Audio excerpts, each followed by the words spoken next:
अस्सलामु अलैकुम वरहमतुल्लाहि वबरकातुहू।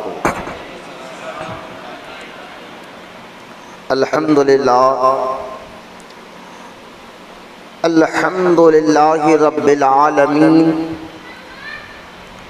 वस्सलातु वस्सलामु अला सय्यिदिल मुरसलीन व अला आलिहि व अस्हाबिहि अजमाइन। अम्मा बाद वक़ाल अल्लाहु तआला फिल क़ुरआनिल मजीद फ़अऊज़ु बिल्लाहि मिनश शैतानिर रजीम बिस्मिल्लाहिर रहमानिर रहीम। वमा कानल मुअमिनूना लियन्फ़िरू काफ़्फ़ह फ़लौला नफ़रा मिन कुल्लि फ़िरक़तिन मिनहुम ताइफ़तुन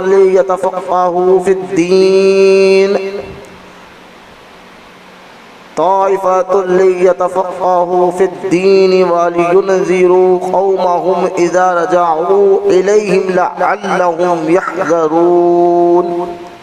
आमन्तु बिल्लाहि सदक़ल्लाहुल अलिय्युल अज़ीम।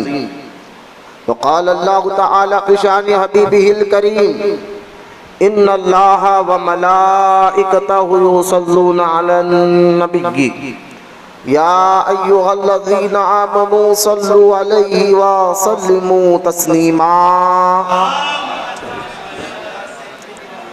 अल्लाहुम्मा सल्लि अला सय्यिदिना व मौलाना मुहम्मद मआदिन जुद वल करम अला आलिहि व बारिक व सल्लिम। सलातो व सलामन अलैका या रसूल अल्लाह सल्लल्लाहु तआला अलैहि व आलिहि व सहबिहि व सल्लम। अम्मा बाद,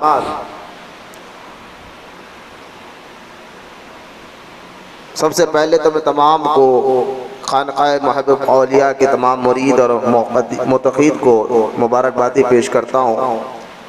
हर साल की तरह इस साल भी अल्हम्दुलिल्लाह अल्लाह के फज़ल व करम से हमने उर्से नोमान बिन साबित अल मारूफ इमाम आज़म अबू हनीफ़ा रज़ियल्लाहु ताला अन्हु की महफ़िल सजाई है और ग़ालिबन 7वीं हमारी सालाना महफ़िल है। और अल्लाह का शुक्र एहसान है कि अल्लाह हमें आखिरी सांस तक ये काम लेता रहे और इखलास के साथ साथ जो है हमारा ये काम जारी और सारी रहे हमारे जाने के बाद भी। हज़रत इमाम आज़म अबू हनीफ़ा रज़ियल्लाहु ताला अन्हु आज ज़रूरत है वो करोड़ों हनफियों के इमाम उनके मुताल्लिक़ उनका उर्स मनाकर उनकी याद मनाकर लोगों को बताया जाए कि तुम सुन्नी भी हो तुम हनफी भी हो। आज तो फेक पीरों का भी, जो सच्चे पीर की मैं बात नहीं कर रहा, फेक लोगों का भी उर्स होता है, ये पीर वो पीर नामों से, लेकिन जो हकीकत में पीर है उनको लोग भूले हुए हैं। आज हम गौसे पाक रज़ी अल्लाह ताला अन्हु को जानते हैं, ख्वाजा गरीब नवाज़ रज़ी अल्लाह ताला अन्हु को जानते हैं, लेकिन वो गरीब नवाज़ के जिनकी तक़लीद खुद गरीब नवाज़ करते हैं वो इमाम आज़म को इल्ला माशाअल्लाह हर कोई नहीं जानता, बस थोड़े बहुत लोग जानते हैं, अहले इल्म जानते हैं। अहले इल्म के बाद थोड़े बहुत लोग जानते हैं कि हनफी का मतलब क्या है। गौसे पाक की तक़लीद करते हो इमाम अहमद बिन हम्बल, उनके जो उस्ताद है इमाम शाफ़ई के जो वालिद है इमाम मोहम्मद, वो ख़ुद शागिर्द थे इमाम आज़म अबू हनीफ़ा के। तो खैर इमाम आज़म अबू हनीफ़ा रज़ियल्लाहु ताला अन्हु कौन है क्या है, मुख्तसर सी मैं आज, क्योंकि हर साल की तरह हम जो है हज़रत की ज़िंदगी मुबारका के मुताल्लिक़ बयान करते रहते हैं। आपका तफ़क़्क़ुह फ़िद्दीन, आपका तक़वा, आपकी परहेज़गारी, आपके करामात और जो अल्लाह ताला ने इल्म में आपको जो मुक़ाम व मर्तबा अता फ़रमाया है, ये अक्सर हम बयान कर चुके हैं, इंटरनेट पर वो सारे बयानात मौजूद हैं। तो इसलिए मैं आज इस सीरत पर थोड़ी सी बात कर असल में आपको हज़रत की जो अहम खिदमत है उस पर मैं आपको लेकर जाना चाहता हूँ, ताकि आपका जहन, मुझे मालूम है अभी तैयार है उस सतह तक पहुँचने, उन बातों को समझने के लिए। अक्सर तो हम ये सुनते रहते हैं कि बुजुर्गान दीन मुत्तकी परहेज़गार अल्लाह के नेक बंदे मुत्तकी होते हैं, परहेज़गार होते हैं। ये सारी क्वालिटी, सारी सिफतें अल्लाह के महबूब बंदे में क्या क्या होनी चाहिए, इल्ला माशाअल्लाह मुझे अल्लाह से उम्मीद है कि इतना तो आपको जानकारी होगी, क्योंकि आप लोग खानकाए महबूब औलिया से ताल्लुक़ रखते हैं। और हमने एक बार नहीं अपने कई तकारीर में वलियों की सिफत को बयान फरमाया, उनकी शान व अज़मत को बयान फरमाया, और अल्लाह ताला को जो मुकाम व मर्तबा अता फरमाता है वो भी हमने आपके सामने बयान किया। अल्लाह का फजल करम है। अब हम कभी फेक लोगों से भटक नहीं सकते, और कोई गांजा पीने वाला और कोई शरीयत के खिलाफ काम करने वाले को हम वली समझ नहीं सकते, क्योंकि एक तो अल्लाह का फजल ये है कि हम उलमा की सोहबत में बैठकर इतना तो जान चुके हैं कि वली होता कैसा है। और दूसरी बात ये है कि हमारे हाथ में ये दामन अहमद रज़ा है रज़ी अल्लाह ताला अन्हु। दामन इमाम अहमद रज़ा हमारे हाथ में मौजूद है। और मैं अक्सर ये बात कहता हूँ, आला हज़रत रहमतुल्लाहि ताला अलैह का दामन जिनके हाथ में आ जाए उसके सामने दो नंबरी नहीं चलती। आला हज़रत के सामने दो नंबर ही नहीं चलते, यानी दो नंबर पीर नहीं चलते। जो सच्चे पीर होते हैं वही कामयाब होते हैं। लिहाजा आज का उन्वान मैंने कहा ना कि मुख्तसर हज़रत की ज़िंदगी के बारे में बताकर हज़रत ने जो ज़िंदगी मुबारक में काम किया और आज तक उम्मत उसका फ़ायदा उठा रही है और इंशाअल्लाह क़यामत तक उठाते रहेंगे, वो आज हम डिस्कस करेंगे, उसके बारे में आपके सामने बयान करेंगे ताकि बयान रिकॉर्ड भी हो जाए। और जो नई नस्लें आ रही है इंटरनेट के ज़रिए जो तक़लीद के बारे में बातें फैलाई जा रही है उनको भी समझ में आ जाए तक़लीद का मतलब क्या होता है और इमाम आज़म ने फ़िक़्ह का कितना बड़ा काम किया है। हज़रत इमाम आज़म का असल नाम नोमान है, वालिद का नाम साबित है, और आप फारसी नस्ल है। आपके जो दादा है इमाम आज़म अबू हनीफा के दादा, वो मौला अली रज़ी अल्लाह ताला अन्हु के शागिर्द थे और बहुत आपसे मोहब्बत करते थे। और एक मरतबा इमाम आज़म के दादा अपने बेटे साबित को लेकर मौला अली रज़ी अल्लाह ताला अन्हु की बारगाह में लेकर गए, कहा हुजूर ये मेरा बेटा है। तो हज़रत मौला अली रज़ी अल्लाह ताला अन्हु ने इमाम आज़म के वालिद को गोद में लिया और दुआ की कि या अल्लाह इनमें बरकत अता फरमा, इसकी नस्ल में, और इल्म अता फरमा। इमाम आज़म अबू हनीफा भी कहते थे कि ये मेरे पास जो इल्म है ये मौला अली की दुआ की बरकत से है, और मौला अली दुआ करे ये कबूल ना हो ये हो नहीं सकता। मौला अली दुआ करे कबूल ना हो ये हो नहीं सकता। लिहाजा हज़रत मौला अली रज़ी अल्लाह ताला अन्हु की बरकत से हज़रत साबित की औलाद में इमाम आज़म अबू हनीफा जैसा इल्म का पहाड़ पैदा हुआ है। इमाम आज़म की पैदाइश से पहले हम सब के प्यारे आका रहमत कौनैन सल्लल्लाहु ताला अलैहि वसल्लम, जिनको अल्लाह ने क़यामत तक का इल्म अता फरमाया है, उसके बाद क्या होगा वो भी अल्लाह के अता से आप जानते हैं। हुज़ूर अलैहिस्सलातु वस्सलाम तो गैब की खबर देते हुए जब सूरह जुमा उतरी, सूरह जुमा जब ये सूरा उतरा उसमें एक आयत का मफ़हूम सहाबा ने पूछा, हुज़ूर ये बाद वाले लोग कौन हैं? तो 3 मरतबा जब पूछा तो रहमत कौनैन सल्लल्लाहु ताला अलैहि व आलिहि व सहबिहि वसल्लम जो है आपने सलमान फ़ारसी रज़ी अल्लाह ताला उनके सामने, जो हुजूर के सामने उस वक्त सलमान फ़ारसी भी तशरीफ़ फरमाते, उन पर हाथ रखकर फरमाया कि इल्म अगर सुरैया तारे पर भी हो, और दूसरी रिवायत में ईमान, इल्म अगर सुरैया तारे पर भी हो, आसमान पे एक तारा है उसका नाम सुरैया है और वो और तारों से ज़्यादा ऊंचाई पे रहता है। तो सरकार ने मिसाल देकर फरमाया इल्म अगर सुरैया तारे पर हो तो ये सलमान फ़ारसी की नस्ल से एक बंदा अल्लाह पैदा करेगा, वो वहाँ से भी इल्म लाकर लोगों में बांटेगा।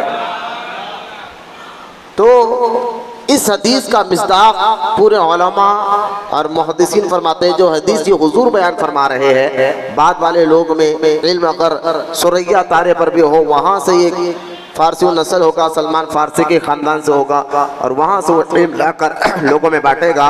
तो इस हदीस का मफ़हूम और मतलब पूरे उलमा ने बताया कि ये सिर्फ़ और सिर्फ इमाम आज़म अबू हनीफा की ज़ात मुबारका है, क्योंकि इमाम आज़म अबू हनीफा रज़ी अल्लाह ताला अन्हु ताबई है, फिर आप फ़ारसी नस्ल भी है। ताबई में आप जैसा मुहद्दिस और फ़क़ीह कोई नहीं गुजरा आज तक। तो लिहाजा ये हदीस की मिस्दाक इमाम आज़म है।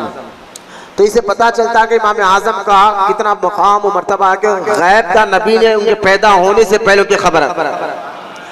और दूसरा मैं आपको इनकी फजीलत में एक और रिवायत बताना चाहता हूँ, वो है सरकार सैयदना दाता गंज बख्श लाहौरी रहमतुल्लाहि ताला अलैह की वो रिवायत जो दाता साहब अपनी किताब कश्फुल मौजूब में लिखते हैं। दाता गंज बख्श लाहौरी वो बुजुर्ग है जो हसानी हुसैनी सैयद है और जो है आपका मज़ार मुबारक लाहौर में मौजूद है। आप वो बुजुर्ग है, बेटा ठेका लेके मत बैठो, अगर कुछ पेट में कमर में दर्द है तो बाहर टहल के आ जाओ, परवान बयान हो रहा, सही नजदीक आकर बैठो। हाँ, अगर आपको कुछ तकलीफ है तो आप कुर्सी पे बैठिए।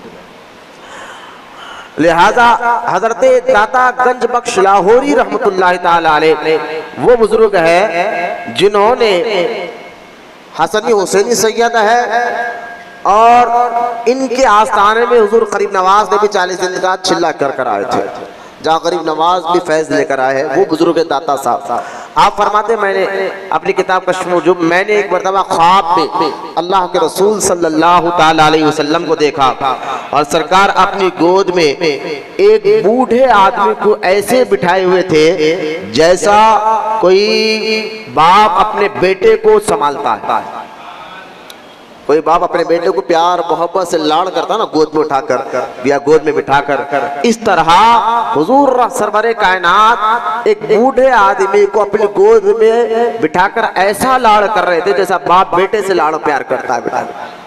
तो दाता साहब फरमाते हैं, मैंने हुजूर से अर्ज किया, या रसूलल्लाह सल्लल्लाहु ताला अलैहि वसल्लम ये कौन है? तो आपने फरमाया ये करोड़ों मुसलमानों का इमाम इमाम आज़म अबू हनीफा है। अब ख्वाब था, मैंने कहा ये ख्वाब की भी अहमियत इस्लाम में है। इस पर एक बहुत बड़ा एक मौजू हमारा टॉपिक अलग हो जाएगा।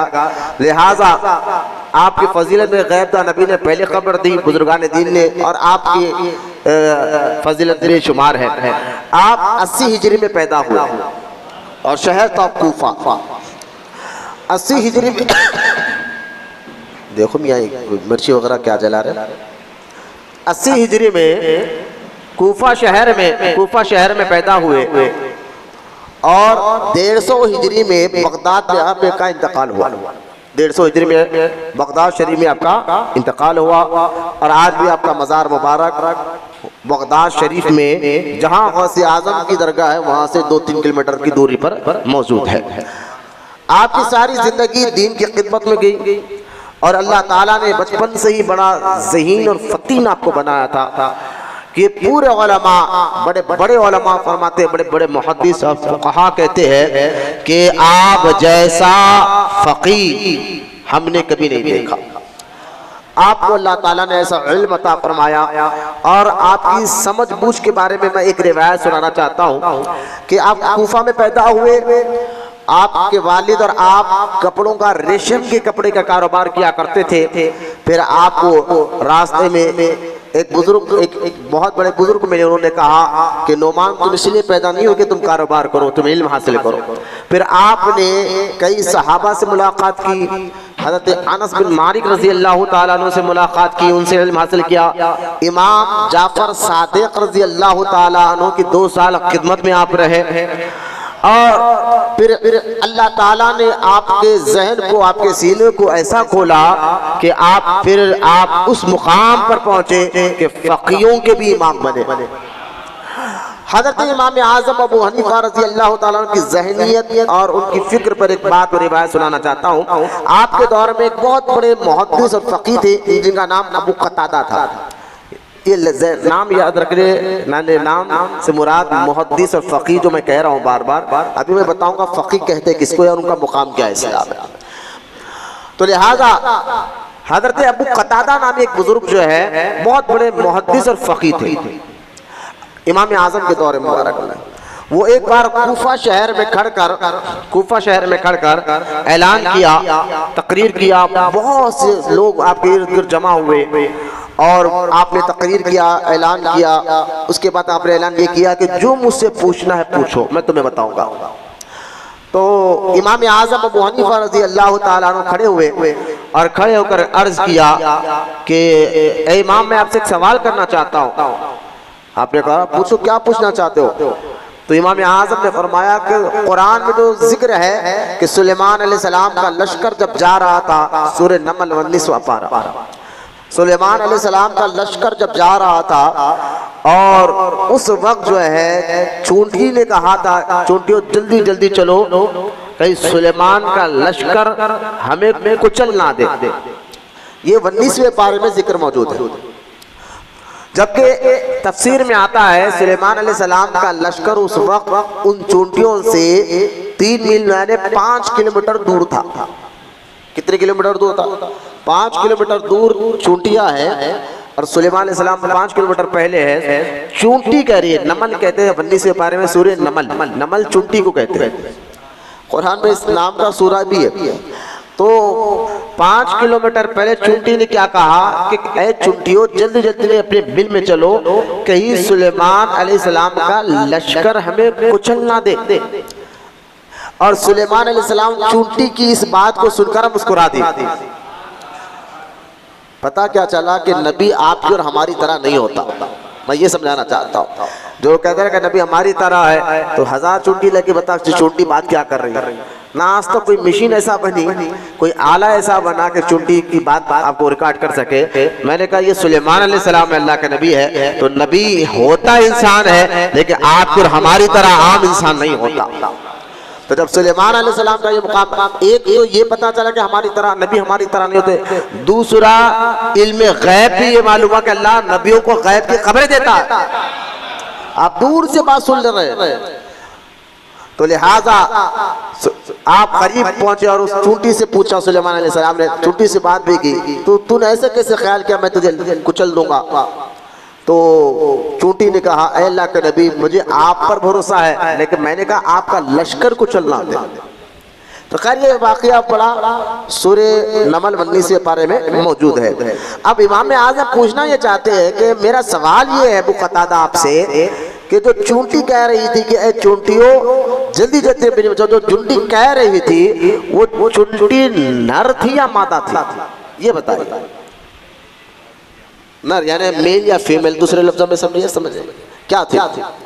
तो अब यहाँ अबू क़तादा जैसी शख्सियत, और कूफा में मैं अभी आगे बताऊंगा कि कूफा शहर था कैसा, लिहाजा कि इमाम आज़म अबू हनीफा के पूछने पर आप इसका जवाब करें, लेकिन सोच के लादरी, मैं नहीं जानता इसका जवाब। अबू क़तादा कहने लगे नहीं जानता, तुम जानते हो इसका जवाब? आपने फरमाया ना, हाँ मैं जानता हूँ इसका जवाब। तो जवाब तुम जानते तो बताइए कि क्या जवाब है इसका, कि वो चूंटी मेल थी या फीमेल, नर थी या मादा? तो आपने फरमाया वो फीमेल थी।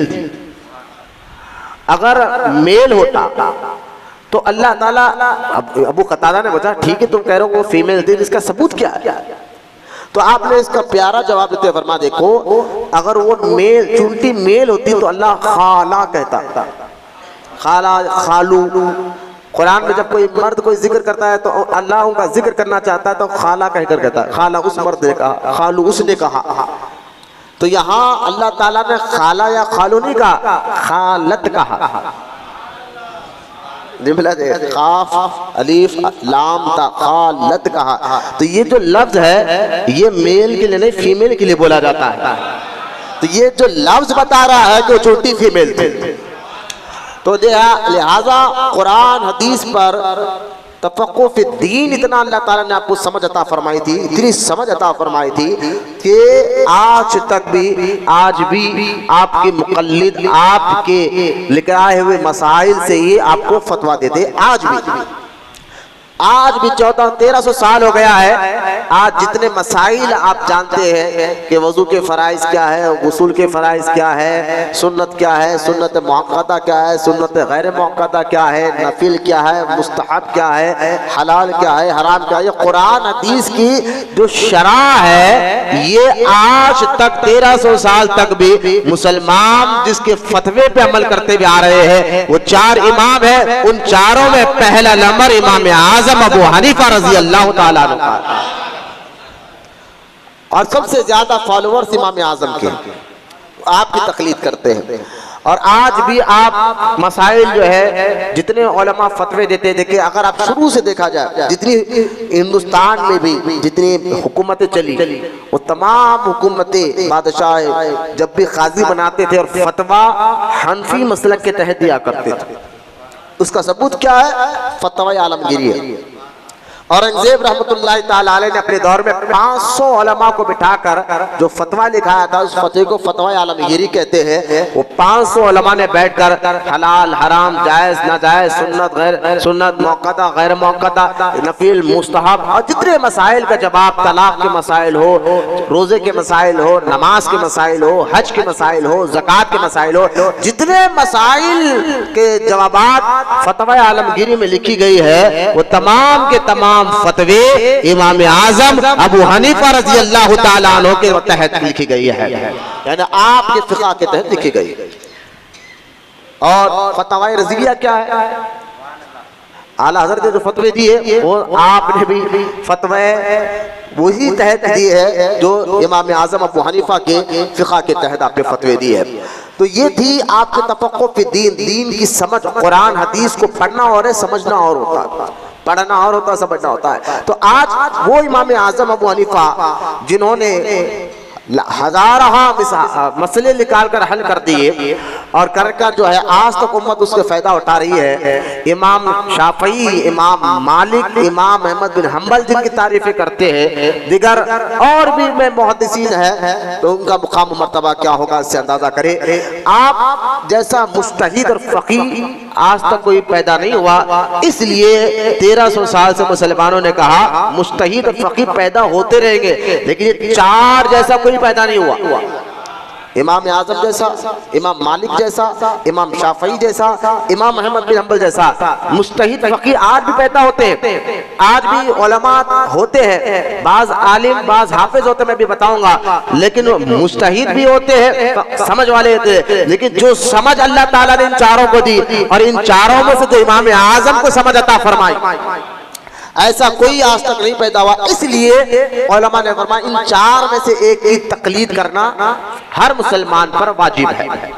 अब यहाँ लफ्ज़ तकलीद को मैं समझाने से पहले एक बात बताता हूँ। पहले फकीह कहते किसको है, आसान लफ्जों में आप तमाम जहन में रख रहे। मैंने कहा था आज का बयान इसी मसले पर होगा हमारा।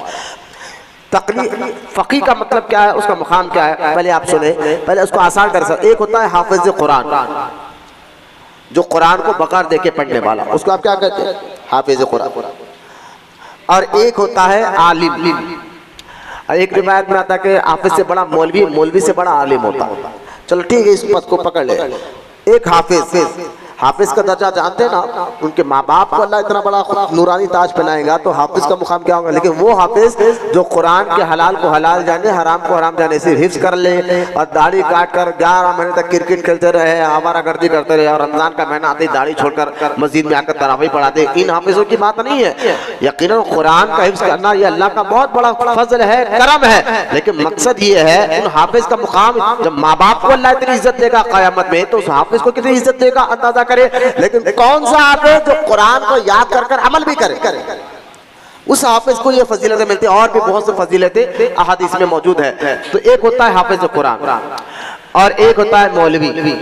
हाफिज से बड़ा दर्जा मौलवी का होता, मौलवी से बड़ा दर्जा आलिम का होता, आलिम से बड़ा दर्जा मुहद्दिस का होता, मुहद्दिस से बड़ा दर्जा मुफ्ती का होता, मुफ्ती से बड़ा दर्जा फकीह का होता, फकीह से बड़ा दर्जा मुस्तहिद का होता है। अब ये मैं दर्जे बता रहा हूँ। अब तो लिहाजा इमाम आजम अबू हनीफा फकीह और मुस्तहिद है, जो खुद कुरान की आयत पढ़कर उसके मसले का हल निकालते हैं, हदीस पढ़कर उसका कुरान हदीस पढ़कर मसले का हल निकालना। इसलिए हम उनकी तकलीद देखिए। पहले तकलीद, ये तो आपको फकीह मुस्तहिद को आप समझ गए कितना बड़ा उसका दर्जा होता है, लेकिन अब समझिए तकलीद कहते किसको है। तो तकलीद कहते उसको है कि ऐसी कोई बात मुसलमान किसी आलिम से पूछ कर बगैर उससे दलील लिए अमल करने लग जाए, इसको कहते तकलीद। नहीं समझे आप? कोई ऐसी बात, दीनी बात एक आलिम से पूछ कर एक आलिम से पूछकर बगैर दलील के, यानी आलिम पर पूरा भरोसा है जिससे हम सवाल कर रहे हैं, उससे पूरा भरोसा है, आपने उससे सवाल किया, उसने जवाब दिया, लेकिन उससे कोई दलील आपने पूछी क्योंकि आलिम है वो, तो उससे पूछ कर उस मसले पर अमल करना, इसको कहते हैं तकलीद। ठीक है, अब ये तकलीद करने को अहले हदीस जमात के लोग जो है कहते हैं कि ये शिर्क है। तकलीद करना है तो सिर्फ कुरान की करो और हदीस की करो। जब कुरान हदीस तुम्हारे सामने है तो तकलीद की जरूरत नहीं है। तो ये कितना बड़ा भोंडी बात है, मैं आपको बताता हूँ। कुरान से ही तकलीद करने का हुक्म खुद अल्लाह ताला कुरान में देता है। तकलीद का मतलब समझ के लिए आप उसका हुक्म देखे, सूरह तौबा आयत नंबर 122 अल्लाह फरमाता है वमा कानल मुमिनूना लियनफिरू काफा। अब तकलीद को समझिए, आप तकलीद समझेंगे इमाम आज़म आपको समझ में आ जाएगा। अल्लाह फरमाता है और मुसलमानों में से ये तो नहीं हो सकता कि सब के सब दीन का इल्म हासिल करने निकले, पूरे के पूरे निकल जाए। अगर सबके सब दीन हासिल करने निकल जाए तो फिर आप कारोबार कौन करेगा, तिजारत कौन करेगा, भी बच्चों को कौन पालेगा? अगर पूरे मुसलमान दीन हासिल करने निकल जाए तो अल्लाह ने फरमाया ये तो नहीं हो सकता कि सबके सब दीन हासिल करने निकल जाए। कहा नहीं कि उनमें कोई कारोबार वाला होता है, तिजारत वाला होता है, फिर माँ बाप को देखना होता है, भी बच्चे होते हैं, घर बार होता है, सारी जिम्मेदारियां भी होती है। तो अल्लाह फरमा रहा है, देखिए रब फरमाता है ये तो नहीं हो सकता कि सब सब निकल जाए, फरमाना। फिर अल्लाह फरमाता है फलौला नफरा मिन कुल्ली फिरक़तिन मिनहुम ताइफा, तुम में से कुछ लोग जाए, सब ना निकले, तुम में से कुछ लोग जाए, जाकर करे क्या मौला? तो अल्लाह फरमाता है ये तफक्कहु फिद्दीन, जाकर दीन की समझ हासिल करे, दीन की क्या करे? समझ हासिल करे। अच्छा, कुछ जाए मुसलमानों में से कुछ लोग जाए, सब नहीं, कुछ लोग जाए, जाकर दीन की समझ हासिल करे। समझ हासिल करने के बाद क्या करे? फिर अल्लाह को बताता है वलियुनज़िरु कौमहुम, फिर अपने पलट कर अपने कौम में आए, कौमहुम पलट कर अपने कौम में आए, इज़ा रजाऊ इलैहिम, फिर आकर जो है अपनी कौम को दीन समझाए। अब बताइए, एक मुसलमानों में से एक जमात जाकर दीन की समझ हासिल करे और आकर दूसरे मुसलमानों को समझाए, तो मुझे बताइए इसी को कहते हैं तकलीद। कुरान तो ये कहना चाहिए था कि ठीक है कुरान है ना तुम्हारे सामने, दीन समझते जाओ, हदीस है ना तुम्हारे सामने, दीन समझते जाओ। लेकिन नफरमानी नहीं, कुछ लोग जाना चाहिए उलमा के पास, वहां से दीन की समझ हासिल करना चाहिए और आकर अपने कौम को, अपने मानने वालों को बताना चाहिए। तो ये जो जाकर दीन की समझ हासिल कर कर आते हैं, ये आलिम, मुफ्ती, मुहद्दिस और फकीह होते हैं, और इनसे हासिल करने वाला उनको मुकल्लिद यानी तकलीद करने वाला कहते हैं। मैंने कहा ये बंदर बात मत करा करो, बच्चों के जहन खराब मत करो। ये जो मामला है तकलीद का, ये हमने नहीं रखा है, अल्लाह ताला ने खुद इस तकलीद को बनाया। पहली आयत कि तुम में से कुछ लोग जाकर दीन की समझ हासिल कर कर आ गए, इसी को तकलीद कहते ना। फिर आएंगे क्या करे? अवाम को दीन समझाए, और आप समझ कर क्या करें? बगैर उनसे दलील लिए उस बात को मान ले, इसी को तकलीद कहते हैं। अब तकलीद को शिर्क कहना, कहते कुरान है ना आपके सामने, मैंने फिर इस आयत का मतलब क्या लिखा लोग, जिसमें अल्लाह पर कुछ लोग जाए। ये तो एक हो गई पहली आयत। आए मैं आपको दूसरी आयत सुनाता हूँ, बोले मोहब्बत से सुभान अल्लाह। ये दूसरी आयत है जिसमें अल्लाह फरमाता है, इसमें भी तकलीद है। अल्लाह फरमाता है या अय्युहल्लज़ीना आमनू, ऐ ईमान वालो, अतीउल्लाह, अल्लाह का हुक्म मानो, व अतीउर रसूल, रसूल का हुक्म मानो। बात रुक जाना चाहिए था ना, बात खत्म हो जाना चाहिए था ना। ईमान वालो, ईमान तो ला चुके हो, अल्लाह का हुक्म मानो, रसूल का हुक्म मानो। बात यहाँ पर ब्रेक हो जाना चाहिए था, खत्म। अब उसके आगे नहीं बोलना चाहिए था अल्लाह ताला को, लेकिन अल्लाह आलिमुल गैब है, वो हर चीज का जानने वाला है। अगर तकलीद नाम की कोई चीज होती नहीं है तो फिर ये आयत जो अभी मैं आगे पढ़कर सुनाऊंगा, अल्लाह का हुक्म मानो, कैसे मानेंगे आप? कुरान के जरिए। रसूल का हुक्म मानो, कैसे मानेंगे आप? हदीस के जरिए। बात खत्म। जो वहां भी कह रहे हैं हदीस जमात, तकलीद मत करो किसी की, बस कुरान को समझ जाओ, हदीस को समझ जाओ, बस तुम कामयाब हो जाओगे। लेकिन इस आयत में अल्लाह ने बात यहाँ खत्म नहीं किया, आयत को पूरी सुने आप। अल्लाह फरमाता है या अय्युहल्लज़ीना आमनू अतीउल्लाह व अतीउर रसूल व उलिल अम्रि मिनकुम, व उलिल अम्री मिनकुम। दूसरी आयत का हवाला दे रहा हूँ तकलीद के बारे में आपको मैं। अल्लाह फरमाए अल्लाह का भी हुक्म मानो, रसूल का भी हुक्म मानो और उनका भी हुक्म मानो जो तुम्हारे पास अहले इल्म है। उलिल अम्री मिनकुम, बादशाह इस्लाम में भी है, लेकिन इस्लामी हुकूमत हो, सल्तनत हो और बादशाह मुत्तकी परहेजगार हो, दीन शरीयत का तो उसका हुक्म मानना है। फरमाया आला हज़रत ने आज वो दौर खत्म हो गया। अगर इस्लामी सल्तनत है तो ये बादशाह फासिक व फाजिर हो चुके हैं, अब उनका हुक्म नहीं, क्योंकि ये आयत में बादशाह इस्लाम भी है, लेकिन कौन सा बादशाह इस्लाम? इस्लामी सल्तनत में जो बादशाह मुत्तकी परहेजगार शरीयत के मुताबिक हुक्म दे रहा हो आवाम को, तो उसका हुक्म मानना वाजिब है। लेकिन अब आला हज़रत फरमाते हैं कि दौर खत्म हो गया, अब उलिल अम्री मिनकुम से मुराद बादशाह इस्लाम नहीं लिया जाएगा, बल्कि उलमा और मशाइख ही लिया जाएगा। तो ये आयत दो हो गई तकलीद के बारे में। तकलीद कहते हैं कि इसको किसी आलिम की बात सुनकर उसकी बात पे अमल करना, इसी को तकलीद कहते हैं। ठीक है, अब एक आयत वो सूरह तौबा की, दूसरी आयत ये अब आए और एक ये है तीसरी आयत मैं आपके सामने रख रहा हूँ, जिसमें अल्लाह तकलीद का हुक्म दे रहा है। अल्लाह फरमाता है फसअलू, गौर से सुनिए, फसअलू अहल ज़िक्री इन कुंतुम ला तअलमून, और अगर तुम्हें कोई इल्म ना हो तो अहले इल्म से पूछो। अल्लाह कुरान में फरमाता है, मैंने कहा अगर जब कुरान ही काफी थी, जो अहले हदीस वहाबी कह रहे हैं खाली कुरान काफी हदीस काफी है, तो फिर इन लोगों का जिक्र अल्लाह ने कुरान में क्यों किया?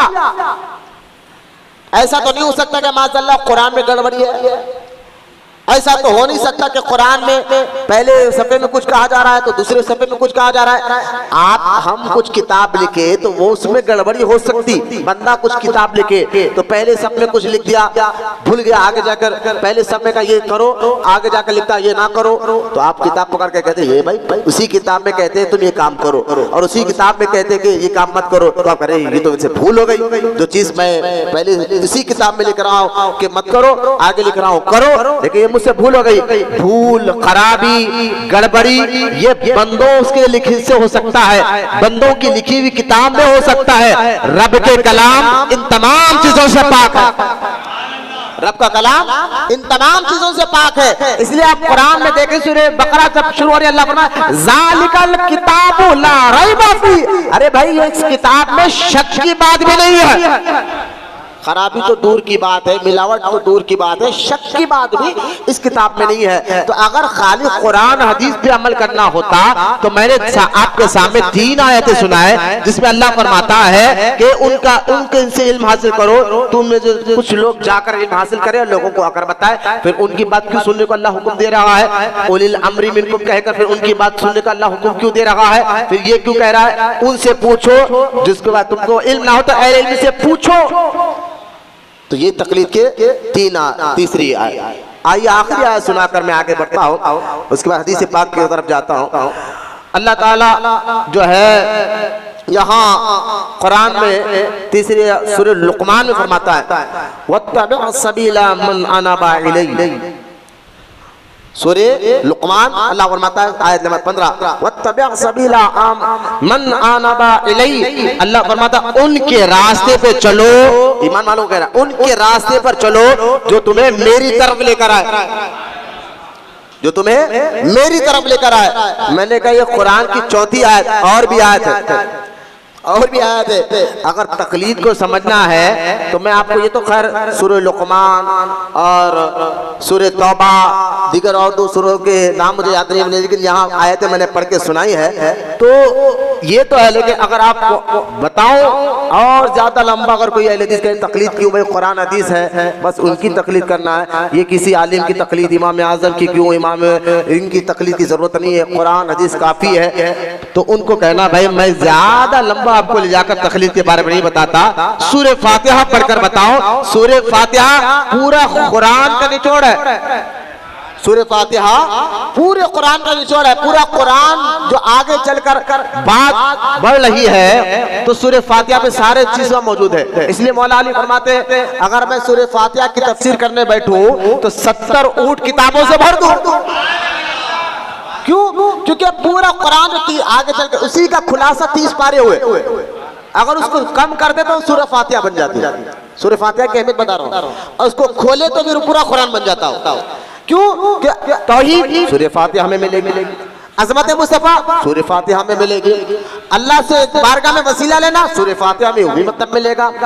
मैंने कहा अल्लाह ठीक है ये तकलीद, मैंने कहा ये भी सूरह फातिहा में मिलेगी। लेकिन समझना है ना बाबा, तुम सूरह फातिहा पढ़ते हो, समझे कहाँ हो? समझो। कहा ठीक है, कोई अहले हदीस बोले कुरान हदीस काफी है, ये इमाम आजम कौन, इमाम शाफी कौन, इमाम मालिक कौन, इमाम अहमद बिन हंबल कौन? मैंने कहा उनसे पहले ये पूछो 1300 साल से मुसलमान अमल करते आ रहे, आज कैसे गलत हो जा सकता? वो 1300 साल पहले मुसलमान पूरे गलत हो गए, इन्हों सच्चे सुथरे बन के पैदा हुए आज के दौर 2025 में। तुमको आज दिन समझ में आ रहा, पहले के लोग कहाँ गए? तो खैर ये बच्चों को ज़हन भटकाने का, लेकिन तकलीद कुरान हदीस ही करना चाहिए। सूरह फातिहा में कहाँ है तकलीद का जिक्र? तो सिरातल लज़ीना अनअमता अलैहिम में जो अल्लाह फरमाता है ना सूरह फातिहा में, इहदिना सिरातल मुस्तकीम, ऐ अल्लाह हमें सीधा रास्ता दे, सिरातल लज़ीना अनअमता अलैहिम। यहाँ की तकलीद का जिक्र भी आ गया इसमें, वसीले का जिक्र भी आ गया इसमें कि अल्लाह उनके रास्ते पर चला जिन पर तेरा इनाम हुआ है। तो अरे भाई अल्लाह तो ये कहना चाहिए था, अच्छा मुझसे तुम पूछते हो अल्लाह सीधा रास्ता चला, तो कुरान में अल्लाह ये कहना चाहिए था सूरह फातिहा में वो रास्ते पे चलो जो कुरान का है, कहना तो ये चाहिए था ना। अकली तौर पर, हमारी अकली तौर पर बता रहा हूँ, रब तो हर ऐप से पाक है। कहना तो ये चाहिए था उनके रास्ते पर चलो जो कुरान का है, कहना तो ये चाहिए था वो रास्ते पर चलो जो हदीस का है ना। या कुरान का नाम है ना हदीस का, सिरातल लज़ीना अनअमता अलैहिम, उनके रास्ते पर चलो जो मेरे जिस पर मैंने इनाम रखा है। तो सूरह फातिहा से भी आप तकलीद का जवाब दे सकते हैं।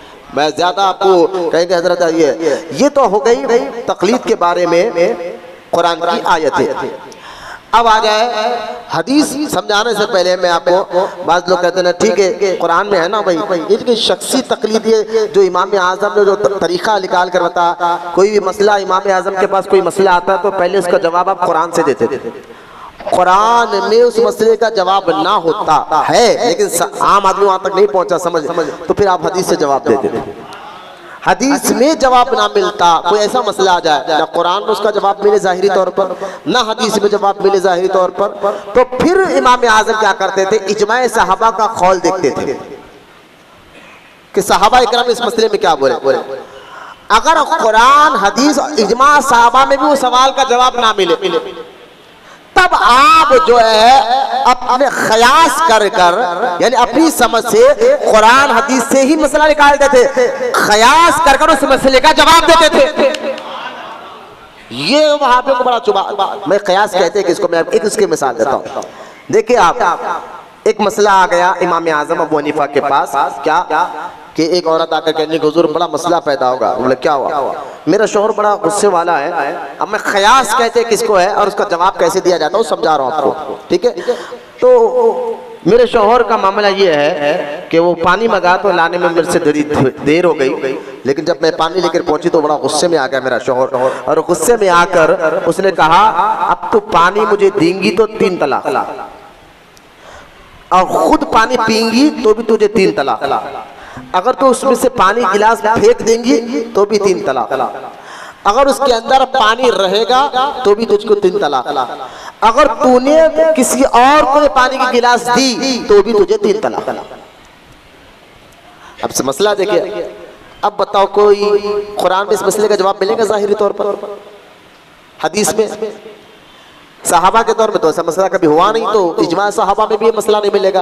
अब जब जवाब ना कुरान में मिल रहा है इसका, ना हदीस में मिला, ना सहाबा के ज़माने में ऐसा कोई वाकया हुआ था चलो इस वाकये को देखकर वो जवाब देते, इजमा सहाबा में भी जवाब नहीं मिला, अब बचा क्या? जवाब भी ऐसा देना है कि उसका जवाब में कुरान हदीस से टकराव नहीं होना, बल्कि कुरान हदीस के मिज़दाक़ रहना। इसको कहते हैं ख़यास, इसको कहते हैं तफ़क़्क़ुह फ़ी दीन, दीन की समझ। गौर कर इमाम आज़म कैसी थी, सब ने कहा कि अब तुझे तलाक से कोई बचा नहीं सकता, लेकिन इमाम आज़म अबू हनीफा ने फरमाया इसका जवाब आसान है। अरे भाई कहाँ ना कुरान में इसका जवाब मिलेगा, आप ही को बोलो ठीक है भाई ऐसा कोई मसला आ जाए तो कुरान से निकाल के बता चल। अगर कोई ऐसा मसला आ जाए शौहर तलाक पर, जब सू तलाक से बचाना है तो तू कुरान से निकाल के बता सकेगा? हदीस से निकाल कर बता सकेगा? इजमाए सहाबा से निकाल कर बता। इमाम आजम के पास जाना नहीं कि तूने कहा उनके बात मानना तकलीद करना शिर्क है, तो जाना नहीं तो लिहाजा अब निकाल कर बता। तो ये आज के दौर के अहले हदीस नई नई बातें करते हैं। तकलीद करना ये 1300 साल से मुसलमानों का तरीका रहा है और कुरान की 4 आयतें मैंने हवाले दी।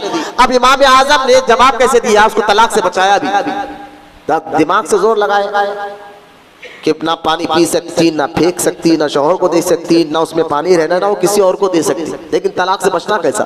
तो इमाम आजम ने फरमाया कुछ नहीं, एक कपड़ा उसमें भिगो दे, एक कॉटन का कपड़ा गिलास में भिगो दे, पानी आ जाता, उसको कपड़ा को सुखा देती, रात को तलाक से बच जाएगी। तो अब अच्छा, इस जवाब पे कोई कुरान के खिलाफ बात समझ में आ रही है आपको? हदीस के खिलाफ, इजमाए सहाबा के खिलाफ, बल्कि दीन बच रहा ना भी और दीन में मजबूती पैदा हो रही। इसको कहते हैं कयास। तो इमाम आजम अबू हनीफा का तरीका क्या था? कोई भी मसला, क्योंकि देखिए सहाबा के दौर में तकलीद की जरूरत नहीं हुई, ये भी जरा ज़हन में रख लिया आप। हुजूर के बाद सहाबा के दौर में तकलीद, सहाबा इकराम किसी की तकलीद नहीं करते, उनको जरूरत नहीं पड़ी। सहाबा के बाद के मुसलमानों को तकलीद की जरूरत पड़ी है। पहले ये भी मसला ज़हन में रख लिया आप। सहाबा के बाद, हाँ ये और बात है कि सहाबा की भी तकलीद करते थे, ये और बात है, सहाबा की तकलीद करते थे, लेकिन मैं उस बात नहीं कर रहा हूँ, वरना मैं ज़ैद बिन साबित, अब्दुल्लाह बिन अब्बास का फतवा आपके सामने किताबुल हज से निकाल कर बताता, लेकिन अभी वहां तक आपकी सोच नहीं गई है। लेकिन मैं आपको बताना ही चाहता हूँ, सहाबा इकराम के दौर में तकलीद नहीं हुआ करती थी, सहाबा की करते थे, खैर के नहीं, लेकिन ताबई के दौर में अब ये जरूरत पड़ी कि आने वाले मुसलमान इन ताबईयों की तकलीद करते थे, और इस इसका एक शोबा बना, फिक़ह का शोबा और अकीदे का शोबा बना जिसको इल्म कलाम कहा जाता है, और तसव्वुफ का शोबा बना जिसको सिलसिला कहा जाता है। लिहाजा अब इसका सबूत अगर कोई पूछे कि ठीक है भाई इमाम आजम अबू हनीफा कुरान से जवाब देते थे नहीं मिला, तो हदीस से जवाब देते थे नहीं मिला, तो इजमाए सहाबा से जवाब नहीं मिला तो क़यास करते थे, इसका सबूत हदीस में कहाँ? तो इसका भी सबूत हदीस में मौजूद है। अबू दाऊद शरीफ, इमाम अबू दाऊद ने किताबु क़ज़ा, अब जहाँ इमाम अबू दाऊद ने फैसलों के बारे में हदीसें जमा फरमाई कि एक मुसलमान फैसले कैसा करे, इसके बारे में क़ज़ा का लफ्ज़। और तिरमिज़ी शरीफ बाबू क़ज़ा में भी ये हदीस पाक मौजूद है।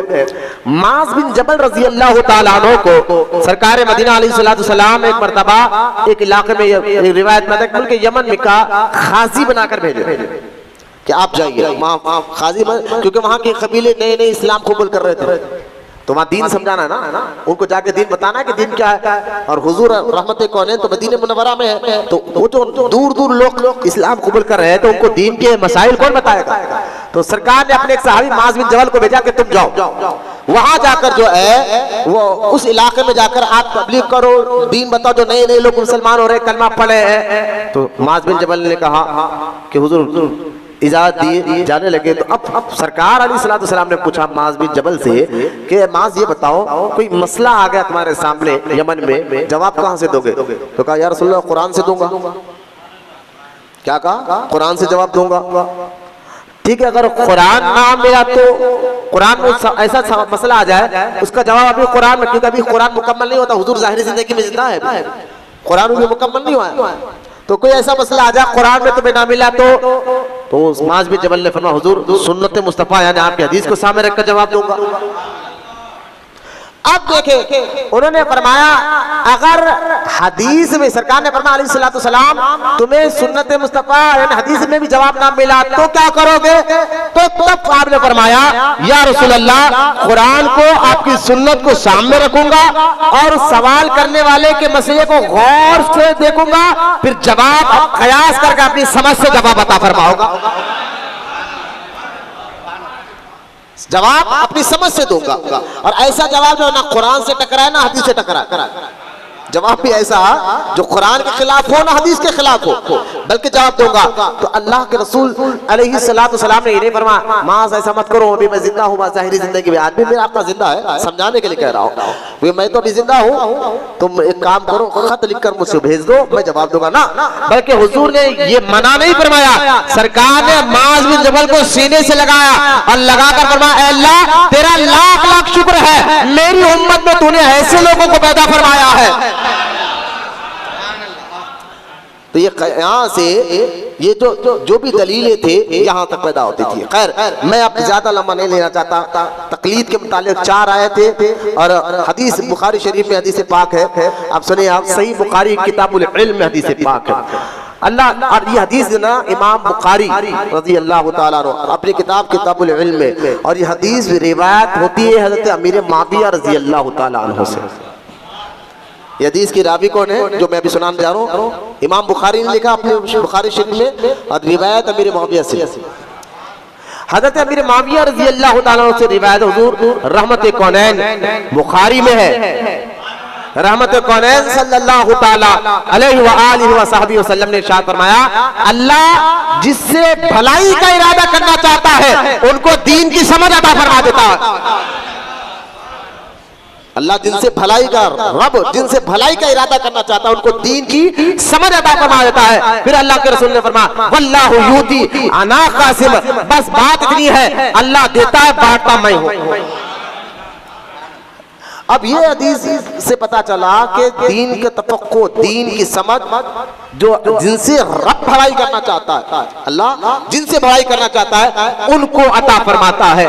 अब ये हदीस भी ज़हन में रखे और इससे पता चलता उलमा का मुकाम क्या है, फुक़हा का मुकाम क्या है, इससे पता चलता है अहले इल्म का मुकाम और मर्तबा क्या है, तो इससे पता चलता है इमाम आज़म अबू हनीफा का मुकाम और मर्तबा क्या है।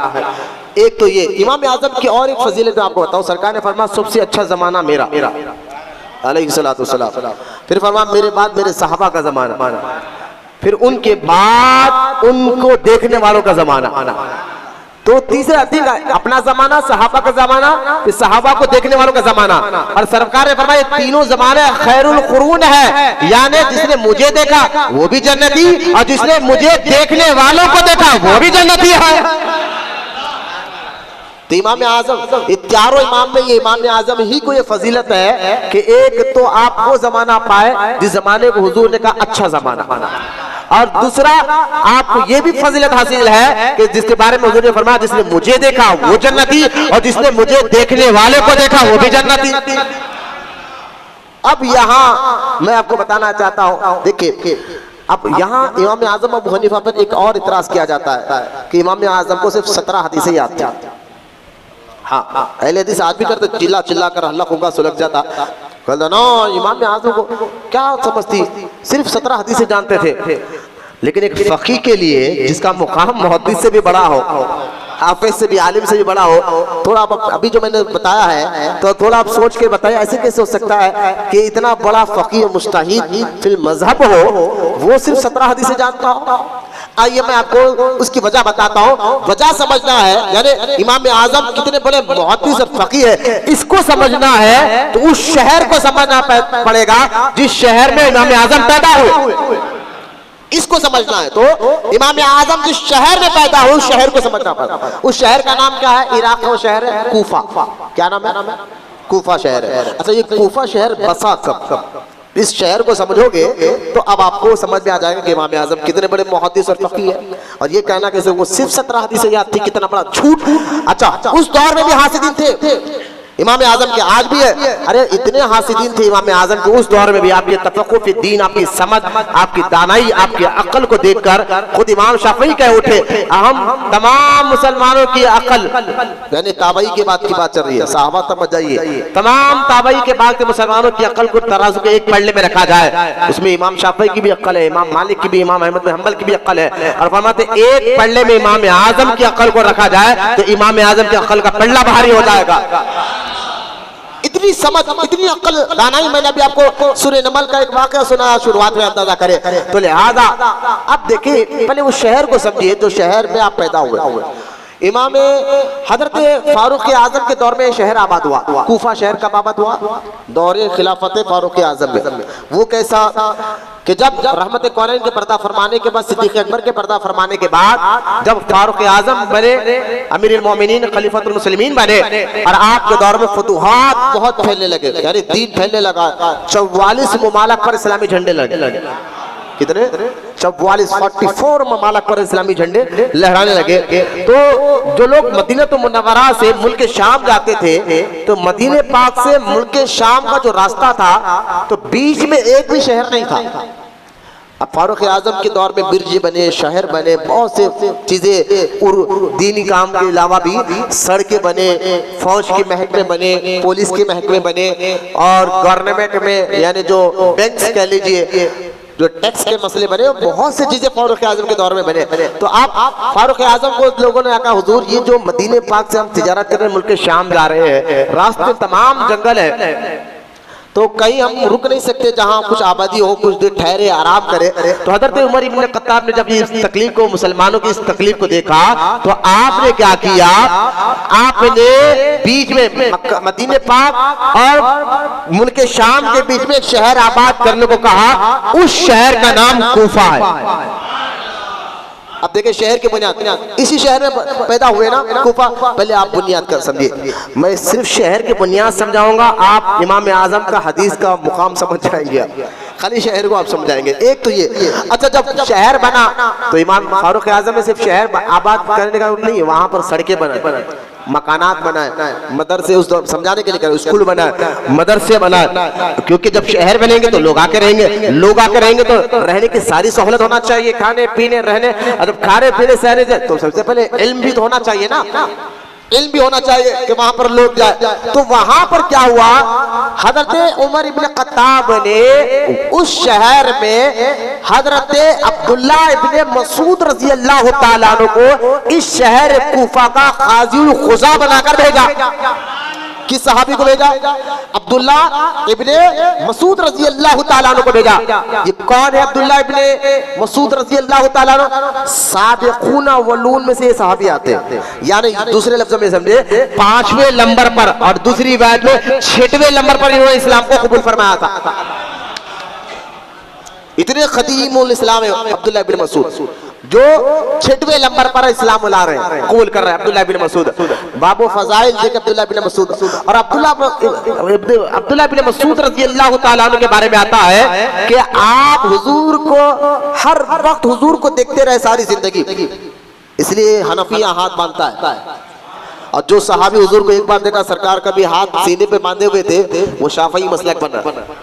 खैर डिटेल, किसी ने देखा सरकार जो है हाथ छोड़कर नमाज पढ़े, वो मालिकी मजहब बना, लेकिन जो सारी जिंदगी जो सहाबी हुजूर को देखता रहा, वो हनफी मसलक बना।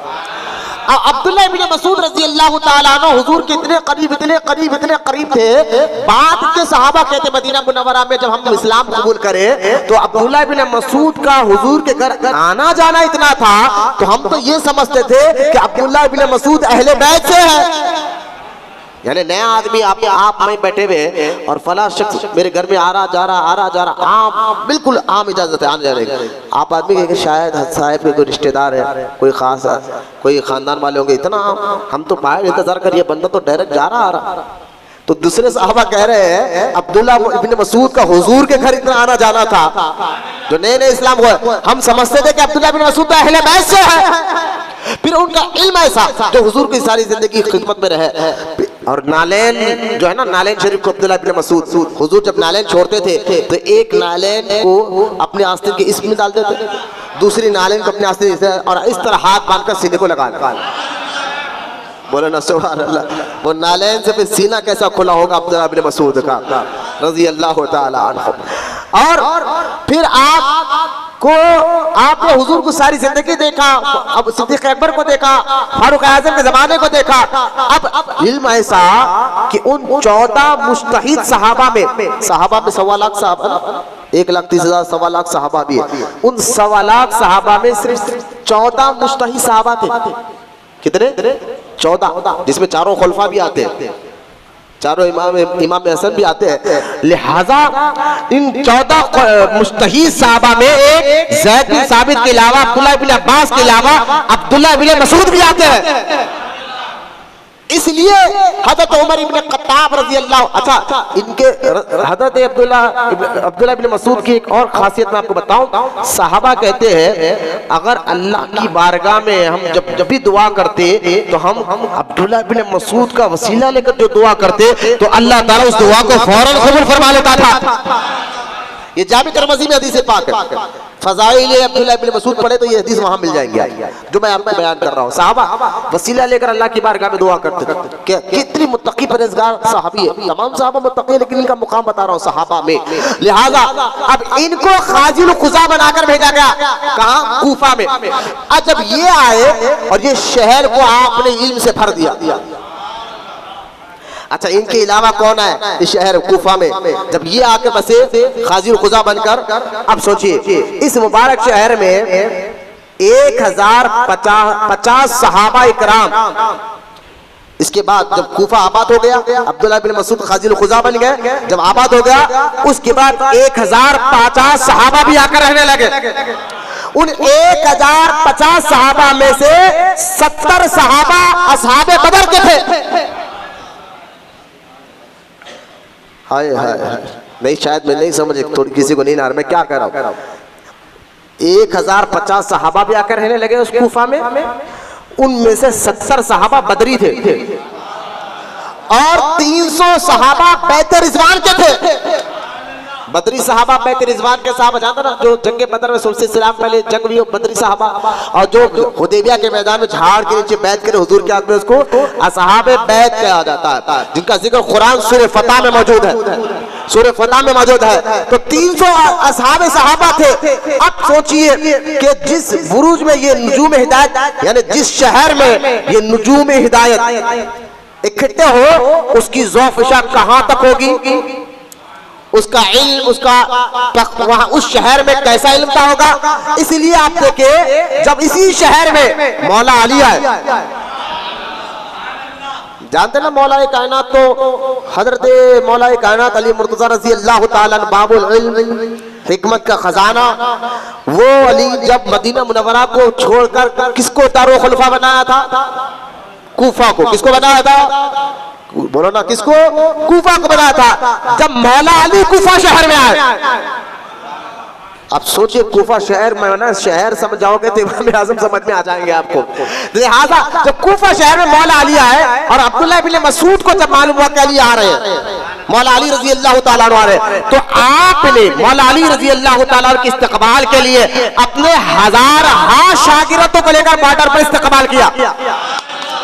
जब मौला अली ने अब्दुल्लाह बिन मसूद को देखा तो आपने फरमाया, मौला अली ने, ए अब्दुल्लाह बिन मसूद, तूने इस शहर को तो इल्म से, नूर से भर दिया है। आप देखिए अब्दुल्लाह बिन मसूद को देखकर मौला अली कह रहे हैं कि तुमने इतने शागिर्द बना, 1000 शागिर्द।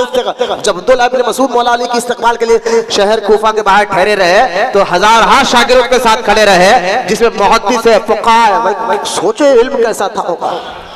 मुस्तहीद सहाबा के शागिर्द है। तो लिहाजा 1000 मौला अली ने कहा तुमने तो इल्म से भर दिया है। फिर जब मौला अली कूफा में आकर रहने लगे तो वो शहर इल्म से नूर अला नूर हो गया। वो शहर इल्म से नूरुल अला नूर हो गया। कई सहाबा, कई बदरी सहाबा, असहाबे बैत के सहाबा, खुद मौला अली वहां है, अब्दुल्लाह बिन मसूद वहां है। अब सोचिए कि इसलिए आप देखिए ये जो इल्म का शहर कूफा रहा ना, ये उसके बाद क्या हुआ? अब्दुल्लाह बिन मसूद रज़ी अल्लाह ताला अन्हु जिस खज़ा हफीज़ को लेकर चले, जो मदरसा समझाने के लिए मदरसा लेकर चले, उसके बाद उनके शागिर्द बने अलक़मा। सोचिए अब्दुल्लाह बिन मसूद के शागिर्द कौन बने? अलक़मा बने, कि वो लोगों को हिदायत दे। अलक़मा के बाद उनके शागिर्द बने हम्माद बने, और हम्माद के बाद उनके शागिर्द बने इमाम आज़म अबू हनीफा। आप मुझे बताइए कि ये कहना कि वो सिर्फ 17 हदीसें जानते थे, मैंने कहा 1000 सहाबा वहां जाकर इल्म का खैरात बांटे हो, खुद मौला अली आ रहे हो।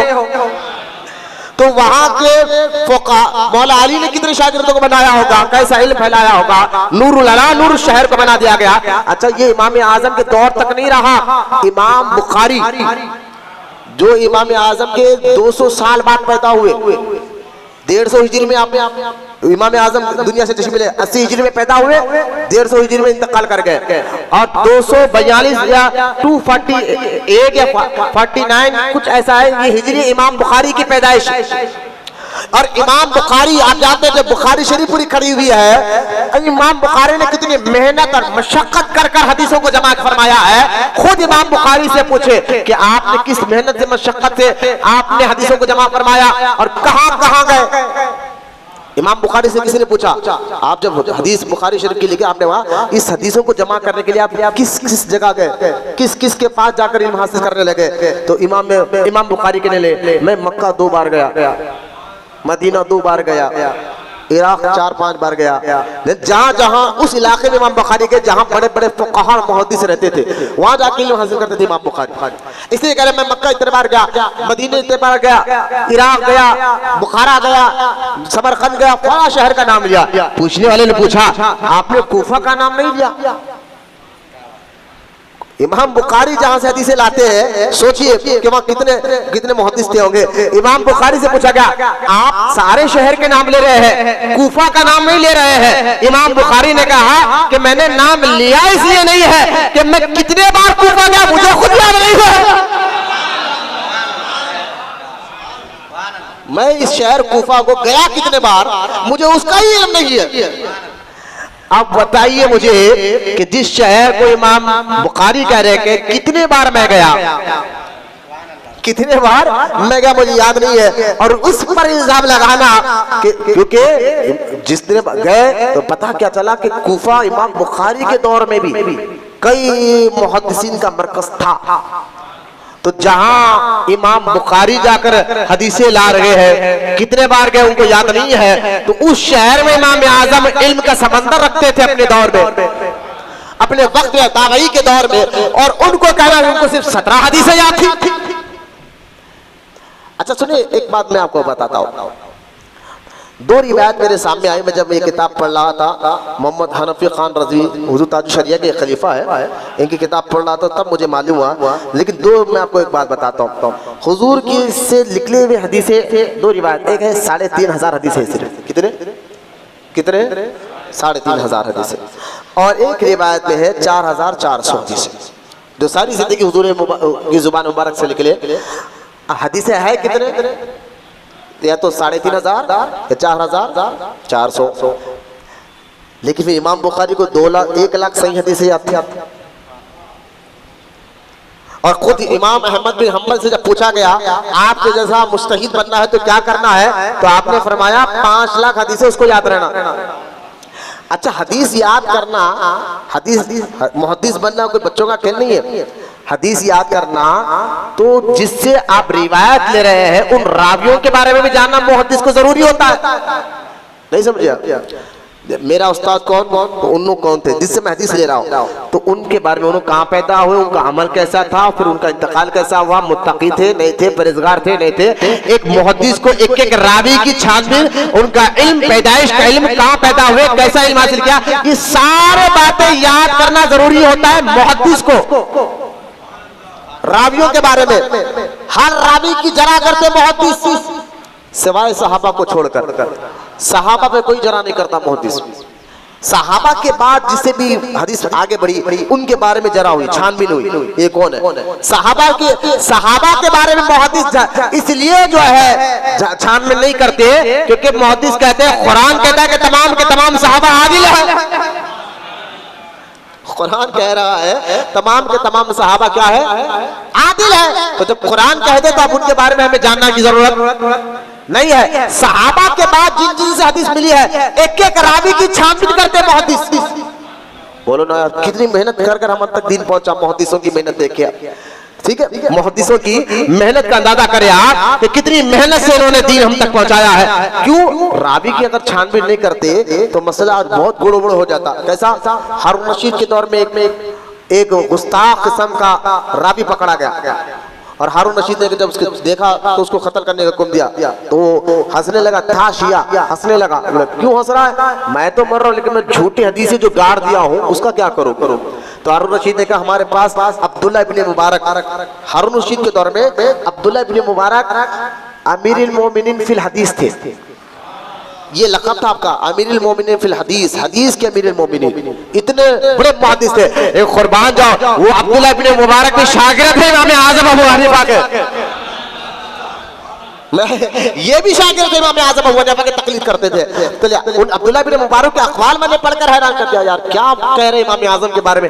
तो वो हारून रशीद कहने लगा अभी वो जिंदा है, ये छान छान कर गलत हदीसों को गलत और सही हदीसों को सही निकाल। लिहाजा मैं बताना ये चाह रहा हूँ, जब ये 4400 हदीसें पकड़ लीजिए जो ये किताब के हवाले से मैं बयान रहा हूँ, तो ये लाखों लाख हदीसें कहाँ से आ गए। इमाम बुखारी को 1 लाख सही हदीसें याद थी, फिर इमाम अहमद बिन हंबल करे मुस्तहिद बनना है, मुस्तहिद फिल मजहब बनना है तो 5 लाख हदीसें याद होना चाहिए। रावियों की छान पे मुहद्दिस यानी रावियों को भी जानता है, हदीस भी उसके एक होता है असनाद और एक होता है मतन। जब सुने हदीस का ये इल्म सुन लीजिए, आसान लफ्जों में समझा रहा हूँ, एक होता है मतन और एक होता है उसकी सनद, उसको असनाद कहते हैं। तो मुहद्दिस असनाद एक एक रावी के बारे में भी जानता है और मतन को भी जानता है बगैर देखे, इसको क्या कहते हैं मुहद्दिस। और जो 1 लाख हदीसें याद करे वो मुहद्दिस हो जाता है। कितने लाख? 1 लाख हदीस जो याद करो मुहद्दिस हो जाता है। मुहद्दिस क्या, जो मतन भी याद रखता है, सनद भी याद रखता है। भाई सनद की एक मिसाल मैं आपसे देकर समझाता, ताकि जो मोटे जहन के यहाँ बच्चे बैठे हुए, वो जो पढ़े लिखे बेचारे जो समझ सनद रावी की बात समझ में नहीं आई तो उसको एक आसान कर समझाता हूँ। सनद कहते हैं चैन को, सनद किसको कहते हैं, जो हुजूर तक जाकर मिले। रावी सनद एक ही माना, जो चैन जो तुमने किसे सुना, उन्होंने किसे सुना, उन्होंने किसे सुना, हुजूर तक जाकर चैन पहुंचे, इसको सनद कहते हैं या रावी कहते हैं। जैसा कि देखिए इमाम अली रजा जब निशापुर गए, इमाम अली रजा जब निशापुर गए और निशापुर के पड़े, यहाँ वाक़या छोड़ रहा हूँ, बहुत खत्म हो गया इमाम आज़म अबू हनीफा के अहम इल्मी बात, मैंने कहा आज थोड़ी सी इल्मी बात ही होगी इंशाअल्लाह। लिहाजा इमाम अली रजा से बड़े बड़े उलमा मशाइख़ उस दौर में निशापुर जब इमाम अली रजा गए, उन्होंने रिक्वेस्ट की हुजूर एक ऐसी हदीस बताए जिसकी रावी सिर्फ अहले बैत हो, एक ऐसी हदीस बताया जिसके रावी जिसकी सनद सिर्फ अहले बैत से होते हुए हुजूर तक जाती हो, बीच में कोई ना हो। तो आपने इमाम अली रजा ने फरमाया सुनो, अब मैं आपको एक हदीस सुनाता हूँ। इमाम अली रजा ने उस वक्त हदीस सुनाई थी। फरमाते इमाम अली रजा, मैंने अपने वालिद हजरत मूसा काजिम से सुना। सनद को देखे, सनद इसी को कहते हैं, रावी इसी को कहते हैं, यानी सनद रावी एक ही मतलब है। तो इमाम अली रजा कहते हैं मैंने अपने वालिद इमाम मूसा काजिम से सुना। इमाम मूसा काजिम, इमाम अली रजा, इमाम मूसा काजिम ने अपने वालिद इमाम जाफर सादिक से सुना। इमाम जाफर सादिक अपने वालिद इमाम मोहम्मद बिन बाकर से सुना। इमाम मोहम्मद बिन बाकर अपने वालिद इमाम ज़ैनुल आबिदीन से सुना। इमाम ज़ैनुल आबिदीन अपने वालिद इमाम हुसैन से सुना। इमाम हुसैन अपने वालिद मौलाए कायनात अलीउल मुर्तजा से सुना। मौला अली ने अपने आका और मौला रहमते कौनैन अल्लाह के रसूल अलैहि सलातो वसलाम से सुना। और हुजूर फरमाते हैं मैंने जिब्रील से सुना। जिब्रील कहते हैं मैंने रब से सुना। ये होता है रावी, ये कहता है सनाद, जिसको कहते हैं सनद। और हदीस क्या है, हदीस ये है, इमाम अली रजा कहते हैं अल्लाह फरमाता है कि जिसने ला इलाहा इल्लल्लाह कहा वो मेरे मजबूत किले में आ गया। ला इलाहा इल्लल्लाह से मतलब पूरा कलमा, सिर्फ ला इलाहा इल्लल्लाह बाद लोग समझते हैं सिर्फ ला इलाहा इल्लल्लाह कहते हैं। अरे भाई जो हदीस में है ला इलाहा इल्लल्लाह करो, इसका मतलब ये नहीं कि सिर्फ ला इलाहा इल्लल्लाह, भाई पूरा कलमा है इससे पूरा। अगर मैं आपको कोई मुरीद आकर के हजरत कुछ पढ़ने के लिए आप बिस्मिल्लाह पढ़ दो, तो बिस्मिल्लाह बिस्मिल्लाह, अरे भाई बिस्मिल्लाह का मतलब बिस्मिल्लाह पूरा पढ़ो। सूरह फातिहा पढ़ो तो सूरह फातिहा सूरह फातिहा सूरह फातिहा, अरे भाई इसका मतलब पूरी सूरह फातिहा पढ़ो। लाहौल पढ़ो भैया, लाहौल लाहौल लाहौल, अरे भाई इसका मतलब पूरा ला हौला वला कुव्वता पढ़ो। तो सिर्फ ला इलाहा इल्लल्लाह का वहां को यहाँ पर भी इश्काल हो, देखिए सिर्फ ला इलाहा इल्लल्लाह कहने से कामयाबी है। अरे नादान ये सिर्फ बताया जा रहा है कलमा, ला इलाहा इल्लल्लाह मतलब पूरा कलमा, पूरा कलमा है, सिर्फ ला इलाहा इल्लल्लाह नहीं। तो हुजूर ने फरमाया अल्लाह ने कहा जिसने ला इलाहा इल्लल्लाह यानी कलमा पढ़ा वो ऐसा मजबूत किले में दाखिल हो गया कि जरूर अल्लाह ताला उसको जन्नत में दाखिल फरमाएगा। अब ये इस हदीस से आपको सनद समझ में आ गई ना, रावी और सनद किसको कहते हैं। तो मुहद्दिस क्या होता है, जिनसे वो हदीस सुनता वो कौन है, उनकी छानबीन। उन्होंने किसे सुना वो कौन है, उनकी छानबीन।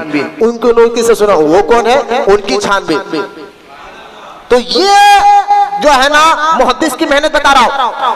और मुहद्दिस का काम हदीस सुनकर बयान करना, यानी रावी सही है अब बयान कर दो, सर इस्नाद सही है मतन बयान कर दो। हुजूर ने क्या फरमाया, ये मतन है। मतन कहते हैं किसको जो हुजूर बयान फरमा रहे हैं, सनद कहते हैं किसको जो रावियों का नाम आ रहा है। अब बयान कर दो, बयान कर दी गई। मुहद्दिस सिर्फ मतन बयान करता है और उस मतन का मफहूम मतलब फकीह जानता है। मुहद्दिस हाफिज कुरान जरूर होता है, लेकिन वो हदीस, क्योंकि सिर्फ डायरेक्ट कुरान और हदीस पढ़ने से दीन की समझ नहीं आ सकती, उसका मतलब भी समझना पड़ता है, मफहूम भी समझना पड़ता है कि रब कहना क्या चाहता है। मैं आपको अक्सर सुनाता हूँ, उसकी कुरान में आप देखें, कुरान खुद उमर इब्न खत्ताब तफसीर नईमी में है, हजरत उमर इब्न खत्ताब रज़ी अल्लाह ताला अन्हु फरमाते हैं, मैंने सूरह बकरा समझने के लिए 10 साल लगाए। पूरा पढ़ने के लिए नहीं, वो तो हाफिज थे, समझने के लिए बात चल रही है। पर सहाबा कहते हैं कि हम कुरान खुद से जब कह रहे उनकी जुबान में उतरा, वो खुद से नहीं समझे तो आज का मौलवी कुरान को डायरेक्ट कैसे समझ सकता है।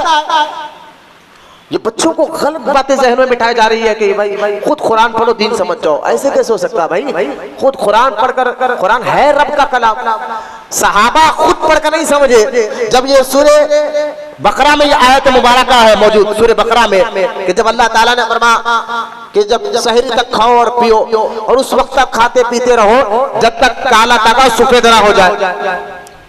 क्या कहा कुरान की आयत में सूरह बकरा में अल्लाह ने? पहले क्या था, इशा के बाद जो खाकर सो जाता रोजा शुरू हो जाता था, रोजे का टाइम शुरू हो जाता था। एक सहाबी किसान थे, मेहनत कर आए, काम किया, काम कर कर जो है बीवी से कहा कि खाना निकालो, इशा पढ़ कर खाना निकाले। वो खाना लाए तक थके मारे थे, किसान थे, सो गए।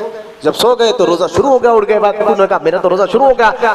अब जब वो गिर गए चक्कर खाकर, तब अल्लाह ने कुरान फरमाया अब इसको छोड़ो इस तरीके को, अब मैं जो आया उस वक्त तक खाते रहो जब तक काला तागा सफेद ना हो जाए। अब एक सहाबी 2 तागे रात भर लिए, रमजान शरीफ की रात में, देखते रहे कि ये काला सफेद कब होता, काला सफेद कब होता, सारी रात देखते रहे। लेकिन सुबह हुजूर की बारगाह में आया, हुजूर कुरान तो कह रहा है कि जब तक खाते रहो जब तक काला तागा सफेद ना हो जाए। सारी रात तागा देखकर सफेद नहीं हो। सरकार इतना मुस्कुराया। हदीस में आता है कि सरकार के दाढ़ मुबारक जाहिर हो गए और बोला तुम्हें समझा क्या इस मतलब का, इस आयत का मतलब क्या समझा तुमने? साहबी है लेकिन मतलब ही समझे नहीं, मतलब नबी समझाते ना।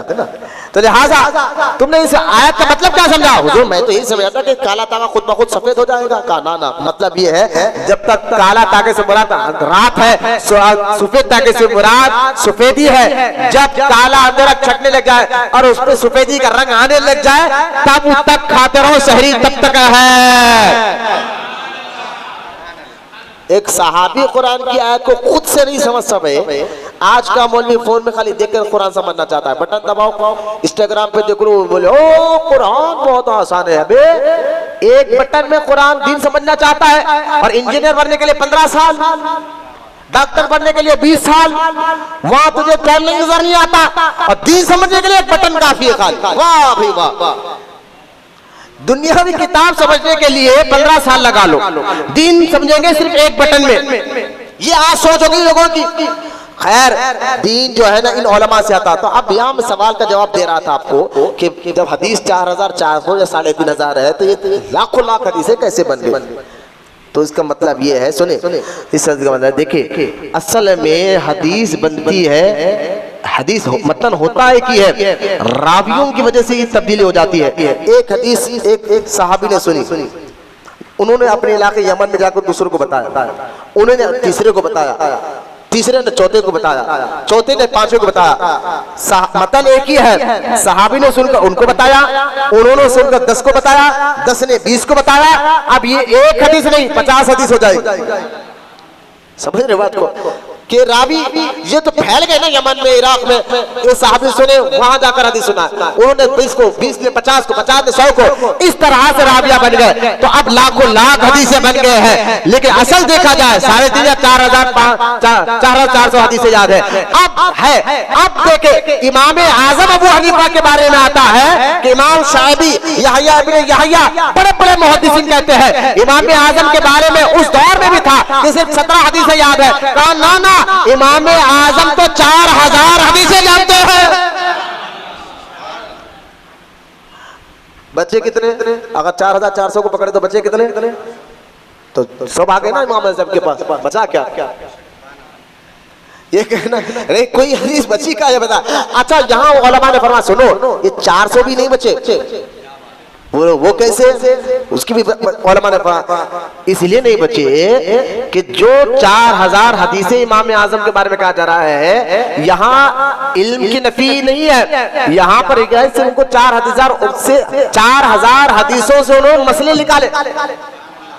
ये है असल में यह इल्म की नफी है। वो 400 हदीस है, फिर वो 400 हदीसें क्यों याद नहीं है? अरे नादान, सुन पहले कायदा, जो हदीसों से मसले निकाले जाते हैं वो हदीसों की तादाद 4,000 है, क्योंकि हदीस में जहां मेरे और आपके प्यारे आका रहमत कौनैन सल्लल्लाहु तआला अलैहि वसल्लम ये बात समझे, जहां मेरे आका ने हदीस के जरिए हलाल बातें बताए, हराम बातें बताए, नाजायज की बातें बताई, वहां पर मेरे आका की जुबान मुबारक से हिस्से भी निकले, फला नबी का किस्सा, फला बुजुर्ग का किस्सा, तो ये भी हदीस बनी, वो भी हदीस बनी। तो जिस हदीसों से मसले निकलते हैं वो 4,000 है, और जिस हदीसों से किस्से और कहा वाकया निकलते हैं वो 400 है। बोलो ना सुभान अल्लाह। जिस हदीसों से मसले का अक्स होता है वो कितने हैं? 4,000 है। और जिससे वाकयात है, हुजूर ने सिर्फ वाकयात बयान फरमाया कि फला नबी का वाकया, फला वाकया, फला वाकया, फला वाकया, फला बनी इस्राइल में बली था, ये 400 है। तो अरे ये इमाम आजम मुस्तहीद है, तो वो तो सिर्फ मसले वाले हदीस है, रहे वाकयात वाले हदीस कैसे याद नहीं हो सकते? इस हदीस पता चला कि आपको तो अल्लाह ताला ने मुकम्मल हदीस का इल्म अता फरमाया था। बची कहाँ मुझे बताइए, क्या बची इमाम आजम से? सिर्फ 17 हदीस की बात करते हो। अच्छा सुनो, कितनी बड़ी भोंडी बात है। दूसरी बात में इसको इस तरीके से मैंने समझा दिया, दूसरी तरीके से सुनिए। इमाम बुखारी के जो शागिर्द उस्ताद है, इमाम बुखारी के उस्ताद, दादा उस्ताद, परदादा उस्ताद, सकट दादा उस्ताद, जिन से इमाम बुखारी ने हदीसें ली है, उनमें 3 बुजुर्गों का नाम ज्यादा आता है, 4 बुजुर्गों का।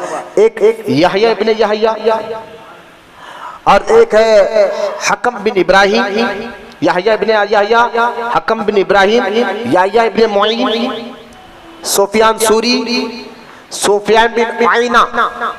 मैंने 4 में 5 मुझे याद आ गए, और भी है, लेकिन इमाम बुखारी के ये दादा उस्ताद है पूरे, जिनसे इमाम बुखारी ने हदीसें ली है।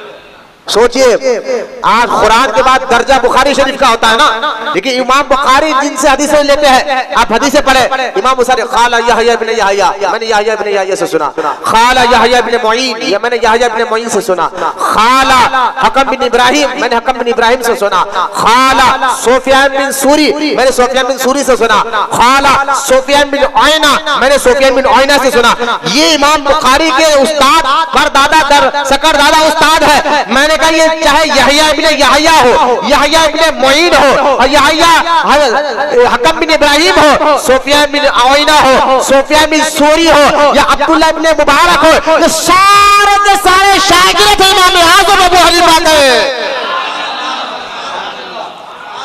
हाँ, यहया इब्न यहया इमाम आजम के शागिर्द, यहया इब्न मुईन इमाम आजम के शागिर्द, सुफियान सूरी इमाम आजम के शागिर्द, सुफियान बिन आइना इमाम आजम के शागिर्द, हकम बिन इब्राहिम इमाम आजम के शागिर्द, अब्दुल्लाह इब्न मुबारक इमाम आजम के शागिर्द, जिनकी शागिर्दी में इतने बड़े बड़े मुहद्दिस हो, और वो इमाम को सिर्फ 17 हदीसें याद हो, यानी अकल भी नहीं मान रहे इस बात को, अकल भी कहाँ मानते इस बात को। कितनी बात, क्योंकि अच्छा फिक़्ह का जो मामला है, जो दीन की समझ, जो फकीह दीन से मसले निकाल कर बताता है, उसकी मसलों की बुनियादी कुरान हदीस है। ये तीसरी लहजे से इमाम आज़म को समझिए आप, फिक़्ह की बुनियादी कुरान हदीस है। यानी जो फकीह होगा वो तो सबसे ज्यादा कुरान के बाद हदीसों को याद रखने वाला होगा। क्योंकि उसको मसले निकालना है। फकीह क्या है, मुस्तहिद क्या है, मसले निकाल कर आवाम को बताता है। तो सबसे ज्यादा मसले निकालने वालों को किस पे नजर रखना होगी, क्या याद होना चाहिए, कुरान, हदीस, इजमाए साहबा। अब इमाम आजम फकीह मुस्तहिद है, फकीह है, तो बताइए फिर जिससे मसला निकालते हो वो सिर्फ 17 हदीसें याद रखने वाला हो जाए, ये किधर। अच्छा कुरान, मैंने आपकी एक मिसाल दी कि एक साहब कुरान को नहीं समझ, आयत को मतलब नहीं समझे, सरकार ने समझाया।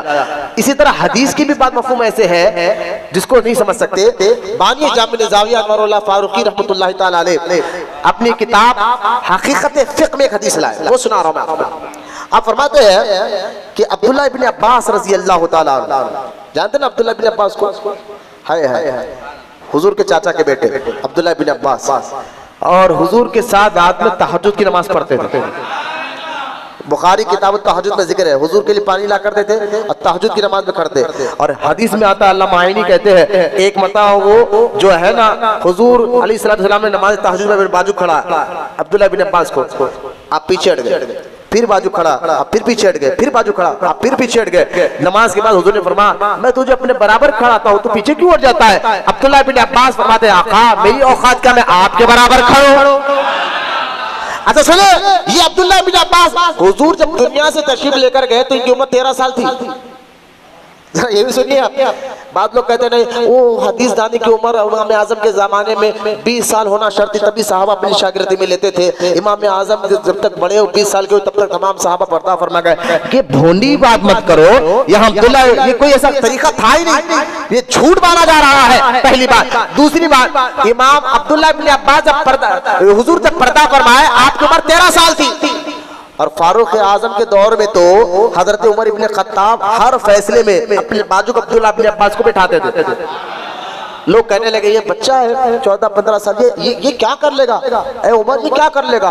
हजरत उमर कहते हैं खामोश रहो, ये बच्चा जरूर है लेकिन तुमसे ज्यादा दीन की समझ रखता है। क्यों, क्योंकि खुद जब ये अदब हुजूर का उन्होंने किया तो सरकार के मुबारक हाथ उठे, जुबान खुली और कहा, या अल्लाह अब्दुल्लाह इब्न अब्बास को कुरान और दीन की समझ अता फरमा। हुजूर ने दुआ फरमाई थी अब्दुल्लाह इब्न अब्बास को।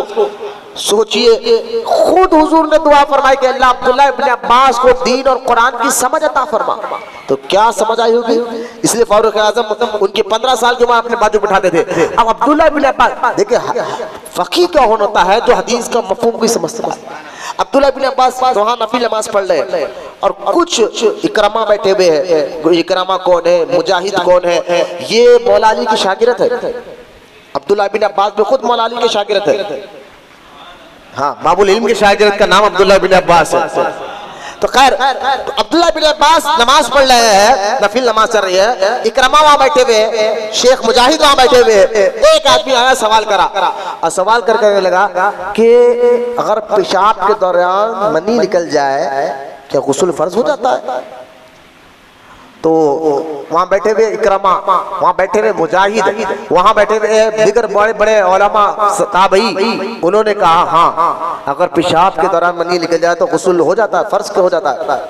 वो वल्लाह कहने लगा और वहां से जाने लगा। अब्दुल्लाह इब्न अब्बास नमाज पढ़ लेते, फौरन नमाज खत्म की, बुलाओ बुलाओ उसको, बोलो सुभान अल्लाह, कहा उसको बुलाओ, करीब है कि तुमने क्या जवाब दे दिया उसको। कहा हुजूर हदीस में है ना कि मनी निकलने से गुस्ल फर्ज हो जाता है। तूने हदीस में तो है लेकिन हदीस का मतलब ये नहीं है। बोलो ना सुभान अल्लाह, हदीस का मतलब ये नहीं है। मतलब क्या है, हज़रत अब्दुल्लाह इब्न अब्बास ने बुलाकर उससे पूछा, अच्छा तुझे पेशाब के दौरान मनी निकलती है? बोले हाँ। अब मेरा सवाल ये, अब्दुल्लाह इब्न अब्बास मुझे ये बता, क्या शहवत से निकलती है, गंदी सोच सोचता है? कहा नहीं हुजूर, गंदी सोच नहीं सोचता हूँ, शहवत से नहीं निकलती। अच्छा जब पेशाब से मनी निकलती है तो तेरा अलाय ताजुद ठंडा ढीला पड़ जाता है? कहा हुजूर ना ढीला पड़ता है ना गंदी सोच से निकलता हूँ, बस कमजोरी है पेशाब के जरिए निकल जाता है मनी। अब्दुल्लाह इब्न अब्बास ने फरमाया तहरत नहीं तोड़ती, वजू कर लेना। तहरत ये हदीस कहाँ, बानी जामिल निज़ामिया ने हक़ीक़तुल फ़िक़्ह में अपनी किताब में हदीस फरमाते हैं। इससे पता ये चला हदीस का हर कोई समझ नहीं सकता। उसको भी फिर दीन की समझ। तो लिहाजा इमाम आजम अबू हनीफा इन कुरान की बातें हदीसों से बातें चला कि पता ये चल रहा है अल्लाह ताला ने जो समझ आपको अता फरमाई थी, हुजूर का ये फरमान ज़हन में रखे, अगर इल्म सुरैया तारे पर भी हो तो फारसी नस्ल में एक शख्स पैदा होगा, वहां से इल्म लाकर लोगों को बांटेगा।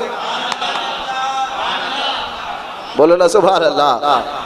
आप देखिए एक और हदीस मैं सुनाकर बात खत्म करता हूँ। एक हदीस में आता है कि एक शख्स मुहद्दिसीन की जमात में गया, जहाँ सारे मुहद्दिसीन खाला खाला खाला रसूलुल्लाह तकरार कर रहे थे। उसमें कई मुहद्दिस थे जिनको 50,000, किसी को 50-60,000, किसी को 1,00,000-2,00,000 हदीसें याद थी, और 100 मुहद्दिसीन बैठे हुए। एक बंदा चले गया, मैं आपसे एक सवाल करना चाहता हूँ। उस बंदे ने कहा, मुहद्दिसीन ने कहा क्या सवाल है? कहा कि सरकार के हदीस, क्या मैं अपने पड़ोसी को अपने बॉडी का पानी दे सकता हूँ?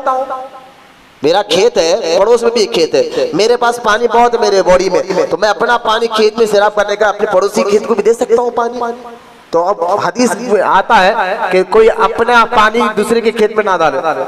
हदीस का मतलब ये है कोई अपना पानी दूसरे के खेत में ना डाले। इस हदीस को सामने रखते मुहद्दिसीन ने कहा ना ना ना हराम है, सरकार ने मना फरमाया तो अपने खेत का पानी दूसरे के खेत में ना डाले, सरकार ने मना फरमाया। उन्होंने कहा मैं तो सवाब मिलता समझ रहा था, इन्होंने कहा हराम है। उसी मुहद्दिसीन की जमात में एक शागिर्द था इमाम आज़म अबू हनीफा का, वो खड़ा हुआ, कहा ना ना इस हदीस तो है लेकिन हदीस का ये मतलब नहीं है जो आप बयान कर रहे हो। हदीस तो है, हदीस का ये मतलब नहीं जो आप बयान कर रहे हो। कहा क्या मतलब है? फरमाया सरकार ये कहना चाह रही इशारे में जिना मत करो, जिना अपने खेत का पानी दूसरे खेत में, जिना मत करो, ये सरकार बयान करना चाह रहे हैं। लिहाजा कुरान खुद से समझना, हदीस खुद से समझना। शुरू से 1300 साल से ये तरीका नहीं रहा, सहाबा के बाद की बात करो, सहाबा के बाद की, शुरू से ये तरीका नहीं रहा। आज का 2 टांग का जानवर अपने आप को वहाबी अहले हदीस कहकर ये कहे मैं कुरान तुम्हारे सामने रखकर कहता हूँ, खुद कुरान पढ़ो, खुद समझो। अबे तेरा मुंह मसूर की दाल, तू आज को हमें बताएगा जो 1300 साल से मुसलमान जो तरीके पे चल रहे हैं, अहले सुन्नत उसी तरीके को अपनाकर इंशाअल्लाह क़यामत चलते रहेगी। लिहाजा ये कहना कि 2 हदीसें आती, 17 हदीसें आती, छोड़ो इन बातों को। जिनकी शागिर्दों में इतने बड़े बड़े इमाम हो, मुहद्दिसीन हो, और सोचे वो कितना, मैंने तो बता दिया 4000 हदीसें याद थी और हुजूर के अक्स की हदीसें 4000 है, 4400, तो बची क्या इमाम ने सबसे, इमाम साहब से बची क्या? बस हसद की बुनियाद पर आपके दौर में भी आपको बदनाम किया गया। इमाम जाफर सादिक तक शिकायत करी कि एक बंदा है कूफा में जो माज़अल्लाह अपने समझ से फतवे देता है। इमाम जाफर सादिक ने बुलाया कि मैंने सुना है कि तुमने अपनी समझ से फतवा देता हो। कहा हुजूर वल्लाह ऐसा हो ही नहीं सकता, ऐसा कैसे हो सकता है? आप मुझे बताइए। इमाम आज़म ने अपने इमाम जाफर से कहा आप मुझे बताइए आका कि ताकत के एतबार से मर्द ताकतवर है या औरत ताकतवर है? इमाम जाफर सादिक ने फरमाया ताकत के एतबार से मर्द ताकतवर है, तो ताकत के एतबार से मर्द ताकतवर है। कुरान कहता है कि प्रॉपर्टी का हिस्सा मर्द को 2 मिले, औरत को 1 मिले। कुरान कहता है मर्द को 2 हिस्सा मिले, औरत को 1 हिस्सा मिले। अगर अक्ल से देखा जाए तो औरत तो कमजोर है, औरत को 2 मिलना चाहिए, लेकिन मैं कुरान के खिलाफ फतवा नहीं देता। इमाम जाफर सादिक को फरमाया, मुस्कुराए इमाम जाफर सादिक, आपने फरमाया हुजूर ये बताइए नमाज अफजल है या रोजा अफजल है? इमाम जाफर सादिक ने फरमाया नमाज रोजे से ज्यादा अफजल है। तो कहा हुजूर अगर मैं अक्ल से देखा जाऊं तो औरत को कहता कि तुम लोग जो है ना रोजे की नहीं नमाज की क़ज़ा करो। औरत को जो हालत में नमाज माफ है लेकिन रोजा माफ नहीं है, तो मैं ये अक्ल कैसे कहता? तो रोजे से अफजल नमाज है तो मैं कहता कि भाई रोजा नहीं तुम नमाज की क़ज़ा करो, लेकिन कुरान हदीस में हुक्म ये है कि औरत वो हालत में नमाज माफ है रोजा माफ नहीं है, तो फतवा भी मैं इसी का देता हूँ। मैं अपने अक्ल से थोड़ा ही देता हूँ। जो बात कुरान में है मैं उसी को बता, जो बात हदीस में मैं उसी को बता, जो बात इजमाए सहाबा में उसी से बता देता हूँ। जब बात ना कुरान हदीस ना इजमाए सहाबा में है लेकिन समझ ना है, मैं तब अपने ख्याल से फतवा देता हूँ। इमाम जाफर सादिक खड़े हुए, पेशानी चूमा और सीने से लगाया और अपने आपने एक नबूवत महर डालते हैं, क्या कहते हैं उसको, मोर का, ये अहले बैत का मोर है, आज के बाद फतवे तुम दिया करोगे। आए है बोलो मोहब्बत से सुभान अल्लाह। आज के बाद फतेह 2 साल इमाम जाफर सादिक की खिदमत में रह के ही पढ़े और फिर 150 हिजरी में मंसूर, क्योंकि आपने बनु उमैया के आखिरी दौर भी देखा और बनु अब्बास का शुरुआत का दौर भी देखा, तो आप अहले बैत की मोहब्बत में, वाक़या बड़ा तवील है, मंसूर ने आपको बुलाकर आपको ज़बरदस्ती, क्योंकि देखा कि बहुत बड़ा उसके पीछे वजूहात है, मंसूर ने आपको बुलाकर जो है माज़अल्लाह सुम्मा माज़अल्लाह एक बहाने से जेल में डाला। मंसूर, बादशाह मंसूर ने बुलाकर एक बहाने से जेल में डाला, और जेल में डालने के बावजूद भी आपकी मकबूलियत में कमी नहीं हुई। और ना इंटरनेट का दाना, ना फेसबुक, हज़ारों लाखों लाख लोग आकर जेल में के बाहर टर कर आपसे इल्म हासिल करते हैं। लिहाजा जब देखा कि इनकी मकबूलियत फिर भी कम नहीं हो रही है, एक खाने में जहर देकर आपकी वफात मुबारक, जेल के अंदर, जिस जेल में आपका इंतकाल हुआ उस जगह में आपने 7000 मरतबा कुरान को ख़त्म किया था। इमाम आज़म हाफिज, इमाम आज़म आलिम, इमाम आज़म मुहद्दिस, इमाम आज़म मुफ्ती, इमाम आज़म फ़क़ीह, इमाम आज़म मुस्तहिद फिल मज़हब, इमाम आज़म तक़वा ऐसा कि 40 साल इमाम आज़म ने फजर के इशा के वज़ू से फजर की नमाज पढ़ी। तक़वा ऐसा, इबादत ऐसी, परहेज़गारी ऐसी कि 100 मरतबा ख्वाब में इमाम आज़म को अल्लाह का दीदार हुआ। 100 मरतबा ख्वाब में। जिस जेल के इलाके में हम इंतकाल करें 7000 मरतबा आपने कुरान खत्म किया। और रमजान मुबारक में इमाम आज़म 61 कुरान खत्म करते थे, एक सुबह में और एक शाम में और एक तरावी में। इस तरह 61 कुरान आप रमजान शरीफ में खत्म करते थे। इमाम आज़म जिनकी हम तकलीद करते हैं, ऐसा मुत्तकी, ऐसा परहेज़गार, ऐसी शान, ऐसा इल्म वाला, और इल्म दानाई की मैं बातें नहीं बता सका, वरना और भी मैं आपको बताता लेकिन वक्त खत्म हो गया है। बस अल्लाह की बारगाह में दुआ करता हूँ, अल्लाह तमाम को बुजुर्गों से मोहब्बत अता फरमाए, अहले बैत सहाबा से मोहब्बत अता फरमाए। हम जिनके मुक़ल्लिद है इमाम आज़म अबू हनीफा, अल्लाह उनके सदक़े में हमारी बख्शिश फरमा, हमारे माँ बाप की बख्शिश फरमा, हमारे मरहूमीन रिश्तेदारों की बख्शिश फरमा। अल्लाह हमें सच्चा आशिक रसूल बना, क़यामत तक हमारी नस्लों में आशिक रसूलों को पैदा फरमा। वमा अलैना इल्लल बलाग वल्हम्दुलिल्लाहि रब्बिल आलमीन।